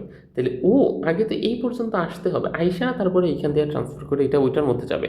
তো এই পর্যন্ত আসার জন্য ও করে কি, ও জানে যে এন্ডোপ্লাজমিক রেটিকুলাম কার সাথে লাগানো আছে, যে বাইরের দিকের কোষ প্রাচীরের সাথে লাগানো আছে। এই জন্য ও করে কি, ওই যে অন্ধ ব্যক্তিরা যেরকম হাঁটে কোনো কিছু ধরে ধরে, ও এইটা ধরে ধরে ধরে ধরে এই রাস্তা দিয়ে আস্তে আস্তে আস্তে আস্তে আস্তে আস্তে আস্তে একদম এই পর্যন্ত চলে আসে, তারপরে এইখান থেকে আলটিমেটলি এই কোষের মধ্যে প্রবেশ করে যায়। এই জন্য কথাটা এটাই বললো, কোষে উৎপাদিত পদার্থগুলোর প্রবাহ পথ। দেখো তো ওর একটা পথ দেখা দিল না, ও আস্তে আস্তে সামনের দিকে যাচ্ছে না, এই জন্য বলছে প্রবাহ পথ হিসেবে এই এন্ডোপ্লাজমিক রেটিকুলাম কাজ করে। কখনো কখনো এটা প্লাজমা মেমব্রেনের সাথে যুক্ত থাকে, তাই ধারণা করা হয় এক কোষ থেকে অন্য কোষে উৎসেচক বা ইত্যাদি পরিবহনে এইটার মাধ্যমেই চলাচল করে। বুঝছি, যেটা তোমাকে বললাম যে এইটার মাধ্যমেই এক কোষ থেকে এইভাবে আইসা তারপর এটা কী করবে, অন্য কোষের মধ্যে ঢুকে যাবে। আরেকটা বলছে মাইটোকন্ড্রিয়া বলো, কোষ গহ্বর বলো, এগুলো সৃষ্টিতে এন্ডোপ্লাজমিক রেটিকুলাম খুব গুরুত্বপূর্ণ ভূমিকা পালন করে। আর উদ্ভিদ আর প্রাণী দুইটা কোষেই সাধারণত হচ্ছে এটা প্রেজেন্ট থাকে। তাহলে তোমাকে আমি যদি একদম প্রথমে বলি এন্ডোপ্লাজমিক রেটিকুলাম নিয়ে, তোমাকে যদি কেউ ডিটেলস বলতে বলে কি বলবো? প্রথমেই হচ্ছে এন্ডোপ্লাজমিক রেটিকুলাম দুই রকমের, একটা হচ্ছে দেখতে কীরকম, একটা হচ্ছে দেখতে মসৃণ, আর একটা হচ্ছে দেখতে কীরকম, অমসৃণ। মসৃণটার গায়ে কোনো কী লাগানো থাকবে না, রাইবোজোম লাগানো থাকবে না। আর অমসৃণটার গায়ে কী লাগানো থাকবে, এরকম ছোটো ছোটো ছোটো ছোটো রাইবোজোমগুলো লাগানো থাকবে। এখন এই যে মসৃণটার গায়ে কোনো ধরনের রাইবোজোম লাগানো নেই, দ্যাট মিনস এখানে কোনো প্রোটিন সংশ্লেষণ হবে না। আর অমসৃণটার গায়ে যেহেতু রাইবোজোম লাগানো আছে, দ্যাট মিনস এটার কী হবে, প্রোটিন সংশ্লেষণ হবে। আর এটার একটা খুব গুরুত্বপূর্ণ কাজ হচ্ছে এটা প্রবাহ পথ হিসেবে কাজ করে। কোষের মধ্যে কখনো যদি কোনো বস্তু উৎপন্ন হয়, এই বস্তুটা আস্তে আস্তে আস্তে আস্তে প্রবাহিত হয়ে এই পর্যন্ত এসে তারপরে এখান থেকে এটার মধ্যে খুব সুন্দর মতো কী হয়ে যাবে, এটার থেকে এখানে প্রবাহিত হবে। আর এইটা মাইটোকন্ড্রিয়া বলো, কোষ গহ্বর বলো, এগুলো সৃষ্টিতে এন্ডোপ্লাজমিক রেটিকুলাম গুরুত্বপূর্ণ ভূমিকা পালন করে। আর উদ্ভিদ আর প্রাণী দুই কোষেই এরা সাধারণত উপস্থিত থাকে। তাহলে এন্ডোপ্লাজমিক রেটিকুলাম এটাও কিন্তু একটা ঝিল্লিবদ্ধ অঙ্গাণুর ভিতরে আছে। এটা এমসিকিউর জন্য শুধু জাস্ট ইম্পর্টেন্ট। এমসিকিউর থেকে এই যে প্রবাহ পথ, মাইটোকন্ড্রিয়া, কোষ গহ্বর, এই লাইনটা শুধু জাস্ট ইম্পর্টেন্ট খুব বেশি পরিমাণে। এইখান থেকে যে মাইটোকন্ড্রিয়া, কোষ গহ্বর, এগুলো সৃষ্টিতে এন্ডোপ্লাজমিক রেটিকুলামের ভূমিকা আছে। আর এইখানে হচ্ছে প্রবাহ পথ হিসেবে কাজ করে। আর এটাতে প্রোটিন সংশ্লেষণের ঘটনা সাধারণত এখান থেকে ওরকমভাবে দেয় না। প্রোটিন সংশ্লেষণ সাধারণত রাইবোজোম হয়, তো এটা দেয় না। আর এন্ডোপ্লাজমিক রেটিকুলামের গায়ে যে আবরণীর গায়ে যে রাইবোজোমটা লাগানো থাকে, এই পার্টটা হচ্ছে সাধারণত আমাদেরকে এখান থেকে দেয়। এই কয়েকটা জিনিস জানলেই তুমি হচ্ছে এমসিকিউ এখান থেকে পার পেয়ে যাবো। এরপরের যে টপিকটা আছে কোষ গহ্বর। কোষ গহ্বর জিনিসটা সাধারণত কি, এবার হচ্ছে আমরা এইটাকে একটু আলোচনা করি যে কোষ গহ্বর জিনিসটা দেখতে কেমন বা এটা কি। কোষ গহ্বর সাধারণত হচ্ছে, ধরো যে তোমার এখানে একটা কোষ আছে, এখানে একটা কি আছে, কোষ আছে। এই কোষের মধ্যে তুমি দেখবা কি বড় আকারের একটা ফাঁকা জায়গা, এরকম উদ্ভিদ কোষের বেলা। আর প্রাণী কোষের বেলা যদি তুমি এটা চিন্তা করো, ধরো যে এটা হচ্ছে একটা প্রাণী কোষের বেলা এই জায়গাটা হচ্ছে খুব ছোট্ট এরকম একটা জায়গা। তাহলে উদ্ভিদ কোষের এই কোষ প্রাচীরটা কোষ গহ্বরটা দেখতে কীরকম, উদ্ভিদ কোষের কোষ গহ্বরটা দেখতে কীরকম, এরকম বড় না? তার মানে এই পার্টিশনটার কথা তোমাকে এরকমভাবে মাথায় রাখতে হবে। যে এই জন্য সাধারণত অনেক বিজ্ঞানীরা বা অনেক উপরের ক্লাসের লোকেরা বলে যে উদ্ভিদ কোষেরই হচ্ছে একমাত্র বৈশিষ্ট্য হচ্ছে কোষ প্রাচীর, কোষ গহ্বর। কোষ গহ্বর তাহলে একমাত্র কার বৈশিষ্ট্য, এটা হচ্ছে শুধুমাত্র উদ্ভিদ কোষেরই একটা বৈশিষ্ট্য। এখন তোমাদের মনে একটা প্রশ্ন আসতে পারে, আরে ভাই এটা উদ্ভিদ কোষেই কেন কোষ গহ্বরটা এরকম বড় থাকে, প্রাণী কোষে কেন সাধারণত হচ্ছে কোষ গহ্বরটা সাইজে এত বড় থাকে না বা ছোট থাকে? আমি যদি তোমাকে একটা ডিটেলস বলতে চাই, এইখান থেকে যদি একটু খেয়াল করো, এইটার সিকোয়েন্সটার কথা হচ্ছে যে আমাদের যেই পার্টটা আছে এই পার্টে আমাদের একটা উদ্ভিদ কোষের মধ্যে আমি কি করতে পারি, আমাদের বডিতে যখন কোষের মধ্যে বজ্র পদার্থ উৎপন্ন হয়, এই বজ্র পদার্থটা কোষ তারপরে কোথায় দেয়, এই বজ্র পদার্থটা হচ্ছে সাধারণত কোষ দিয়ে দিবে হচ্ছে রক্তে, রক্তের থেকে তারপরে কোথায় যাবে, রক্তের থেকে সাধারণত তারপরে এটা ট্রান্সপোর্ট হয়ে রেচনতন্ত্রের ওই সিস্টেমের মধ্যে প্রবেশ করে মূত্রের মাধ্যমে এই বজ্র পদার্থ বডি থেকে বের হয়ে যাবে। এটাই তো বেসিক নেচার, যে কোষের মধ্যে বজ্রটা প্রাণী কোষের বেলা এটা কিন্তু কোষের মধ্যে থাকে না, এটা প্রাণী কোষের মধ্যে না থেকে এটা আস্তে আস্তে রক্ত রেচন সিস্টেমের মাধ্যমে বডি থেকে মূত্রের মাধ্যমে এটা বের হয়ে আসতেছে। আচ্ছা তুমি বলো তো, উদ্ভিদ কখন এরকম মূত্র তৈরি করতে পারবে? উদ্ভিদের তো আর মূত্র তৈরি করার কোনো ক্যাপাবিলিটিস নেই। ও তখন করে কি, ওর এই কোষের মধ্যে যখন এই বজ্র পদার্থগুলো উৎপন্ন হচ্ছে, ও ওর কোষকে বাঁচিয়ে রাখার জন্য, ওর কোষের পিএইচটাকে মেনটেন করার জন্য ও এই বজ্র পদার্থ একটা এরকম আবৃত করা জায়গার মধ্যে ঠেলে দেয়, যে বজ্র পদার্থ তুমি গিয়ে এই জায়গায় থাকো একটা সার্টেন টাইম পর্যন্ত। তাহলে ওই সার্টেন টাইম পরে কি করে, সার্টেন টাইম পরে এই পুরো কোষ শুদ্ধই হচ্ছে এটা মরে যাবে, যখন আর এটার ভিতরে রাখার জায়গা হবে না তখন এটা পুরোটাই কী হয়ে যাবে, মারা যাবে। এই জন্যই কিন্তু তুমি সাধারণত দেখবা যে প্রথমে একটা উদ্ভিদ কোষ বাঁচলো, একটা সার্টেন টাইম পরে এই উদ্ভিদ কোষটা কী হয়ে গেছে, মারা গেছে, কারণ এটা আর বাঁচতে পারতেছে না। কিন্তু প্রাণী কোষের বেলা তো আর এরকম না, প্রাণী কোষের এরকম বজ্র রাখার জন্য আলাদা কোনো জায়গার দরকার নেই। এটা কোষের মধ্যে উৎপন্ন হয়েছে, কোষের পাশ দিয়ে, যে কোষের মধ্যে বজ্র পদার্থগুলো উৎপন্ন হয়েছে, কোষের পাশ দিয়ে ব্লাড ভেসেল গেছে, এই বজ্র আলটিমেটলি ব্লাড ভেসেলের মধ্যে পাস করে দিচ্ছে, এটা নিয়ে ওই রেচন সিস্টেমের মাধ্যমে দিয়ে দিচ্ছে। এই জন্য এটার ভিতরে এরকম বড় কোনো কোষ গহ্বর থাকার কোনো ধরনের দরকার নাই। এবার আসো তাহলে কোষ গহ্বর। সাইটোপ্লাজমে কোষের মধ্যে যে ফাঁকা স্থান দেখা যায়, এই যে কোষের মধ্যে যে ফাঁকা স্থানটা দেখা যায় সেটাকে আলটিমেটলি কী বলা হচ্ছে, কোষ গহ্বর বলা হচ্ছে। সেগুলোই হচ্ছে কোষ গহ্বর। বৃহৎ কোষ গহ্বর উদ্ভিদ কোষের বেসিক বৈশিষ্ট্য। এই যে উদ্ভিদ কোষের বেসিক বৈশিষ্ট্য হচ্ছে, দেখো খুব বড় আকারের, কিন্তু এটার ভিতরে বলছিলাম এই যে তোমাকে, এটার ভিতরে খুব বড় আকারের একটা কি থাকে, কোষ গহ্বরটা এরকমভাবে থাকে। তো এটাই হচ্ছে এখানের বেসিক বৈশিষ্ট্য, যে এটার মধ্যে হচ্ছে উদ্ভিদ কোষের ভিতরেই বড় আকারের থাকে, আর অন্য কোথাও এটা হচ্ছে কি, এটা অন্য কোথাও বড় আকারের থাকে না, ছোট আকারের। এদের প্রধান কাজই হচ্ছে কোষ রস ধারণ করা। কোষ রস বলতে কি বুঝে, এবার এটাই একটু তোমাদেরকে বলি। এই যে কোষের মধ্যে যাবতীয় যত বজ্র পদার্থ আছে, কোষের মধ্যে যাবতীয় সকল বজ্র পদার্থ আলটিমেটলি জমা হয়ে এইটার মধ্যে কি করে, এই যে এইটার মধ্যে পাস পাস করে দিচ্ছে, তখন এটাকে একটা রসের মতো না, ধরো যে এটার ভিতর অজৈব লবণ, এই যে তারপরে কি বলছে, অজৈব লবণ, আমিষ, শর্করা, চর্বি জাতীয় পদার্থ, জৈব অ্যাসিড, রঞ্জক পদার্থ, সব কিছু এটার মধ্যে থাকে। এই যে সব কিছু এটার মধ্যে থাকার ফলে যে একটা ঘন আলটিমেটলি সিকোয়েন্স তৈরি হয়েছে, এটাকেই বলা হচ্ছে কোষ রস।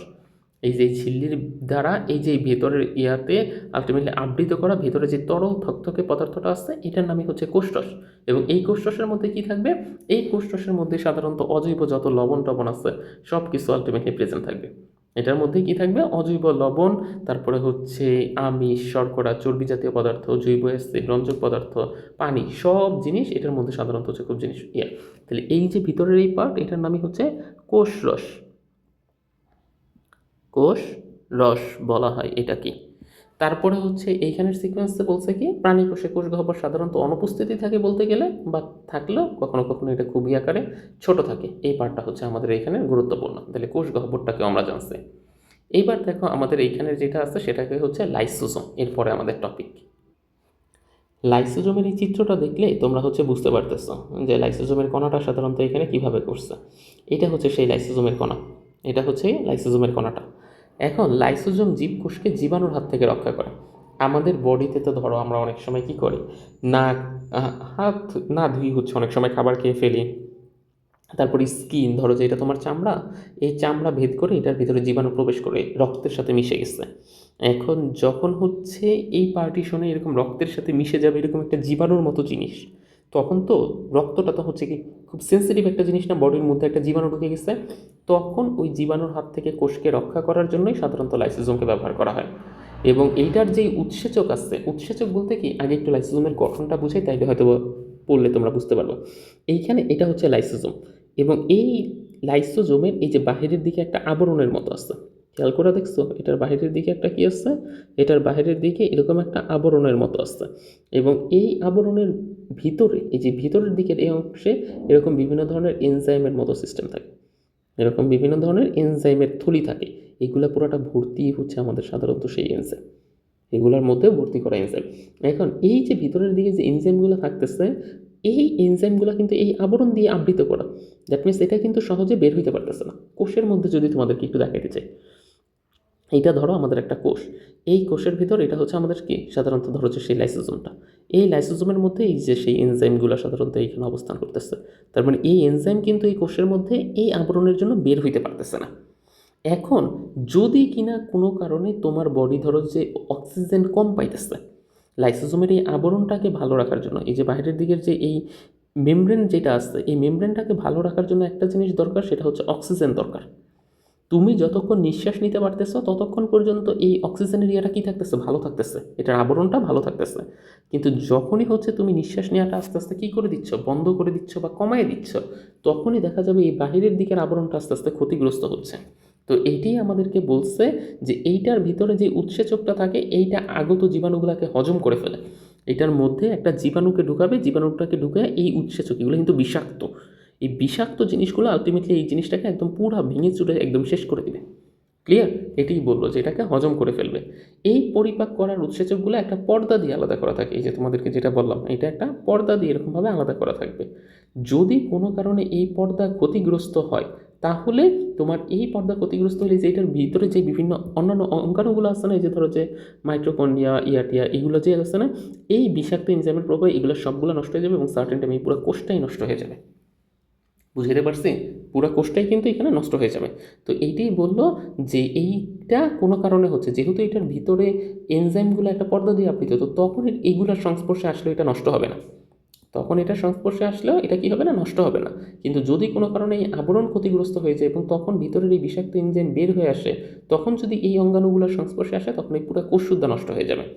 তাহলে দেখো এখানে কি বললো যে এর পরিপাক করার যে উৎসেচকগুলো থাকে এগুলো সবগুলো আলাদা করা থাকে এবং অন্যান্য অঙ্গাণুর সংস্পর্শে এলেও এটা হজম হয় না। দেহে অক্সিজেনের অভাব হলে বা বিভিন্ন কারণে লাইসোসোমের পর্দা ক্ষতিগ্রস্ত হলে এর আশেপাশের অঙ্গাণুগুলো নষ্ট হয়ে যায়, কখনো কখনো পুরো কোষটাই মারা যায়। তাইলে এইটা হচ্ছে আমাদের সেই লাইসোজোম। লাইসোজোমের ভিতরে কতগুলো বিষাক্ত এনজাইমের দ্বারা আধারপূর্ণ এরকম থলের মতো আসছে এবং এইটার ভেতরে হচ্ছে একটা এরকম বাইরের দিকে একটা আবরণ দ্বারা আবৃত। কিন্তু কোনো কারণে যদি তোমার বডিতে অক্সিজেনের অভাব হয় তাহলে এই বাহিরের আবরণ ক্ষতিগ্রস্ত হবে, ক্ষতিগ্রস্ত হয়ে এই উৎসেচক বের হয়ে আসবে, তখন পুরো কোষ শুদ্ধ মেরে ফেলবে। আর তুমি বডিতে যতক্ষণ অক্সিজেন দিতে পারতেছো ততক্ষণ এই আবরণও ঠিকঠাক আসছে, আবরণ ঠিকঠাক আসছে, দ্যাট মিনস হচ্ছে এটা নষ্ট হচ্ছে না। এইটা যখন থাকতেছে তখন বডিতে কোনো জীবাণু ঢুকলে যে জীবাণুর খুব সুন্দর মতো প্রবেশ করাইতেছে, জীবাণু ভিতরে ঢুকছে বিষাক্ত এনজাইমের প্রভাবে, এটা হচ্ছে খুব সুন্দর মতো মারা গেছে। এটা হচ্ছে আমাদের এইখানে টপিক। তো আজকের এই ভিডিও হচ্ছে আমাদের সাধারণত অনেক লেন্দি হয়েছে, 1 ঘন্টার প্লাস হয়ে গেছে। তো আমরা আজকে হচ্ছে এই পর্যন্ত বললাম ঝিল্লিবদ্ধ যে অঙ্গাণুগুলো আছে, সাধারণত আমাদের ঝিল্লিবদ্ধ অঙ্গাণুগুলো। আগামী দিন আমরা সাধারণত হচ্ছে ঝিল্লিবিহীন যে অঙ্গাণুগুলো থাকবে, দ্যাট মিনস হচ্ছে সেন্ট্রোজোম বলো, তারপরে কোষকঙ্কাল বলো, রাইবোজোম বলো, এই কয়েকটা ঝিল্লিবিহীন অঙ্গাণু পড়ব। প্লাস তারপরে হচ্ছে আরও কয়েকটা গুরুত্বপূর্ণ টপিক আছে, নিউক্লিয়াস আছে এখনও, তারপরে হচ্ছে ক্রোমোজোম আছে, এই ব্যাপারগুলো হচ্ছে আগামী ক্লাসে আমরা এই পর্যন্ত পড়ব। তো আজকের এই ভিডিওটা সাধারণত হচ্ছে আমরা এই পর্যন্তই রাখলাম। ঝিল্লিবদ্ধ যে অঙ্গাণুগুলো আছে এটা আশা করি যতটুকু তোমাদেরকে আমি পুরো একদম লাইন বাই লাইন বইয়ের সাথে ধরাই বুঝাইতে পারছি, এইটুকু বুঝতে পারলে এনাফ তোমাদের লেভেলের জন্য। এইটুকুই যদি ভালো মতো পারো, একদম লাইন বাই লাইন ভালো মতো মুখস্থ করতে পারো, তাইলে দেখবে একদম বোর্ডে 100তে 100 পাবা এবং প্রতি বছরে আমার অনেক স্টুডেন্টই হচ্ছে 100তে 100 পায়। তো এইটুকুই, তোমাদের শুভকামনা সবাইকে। আল্লাহ হাফেজ।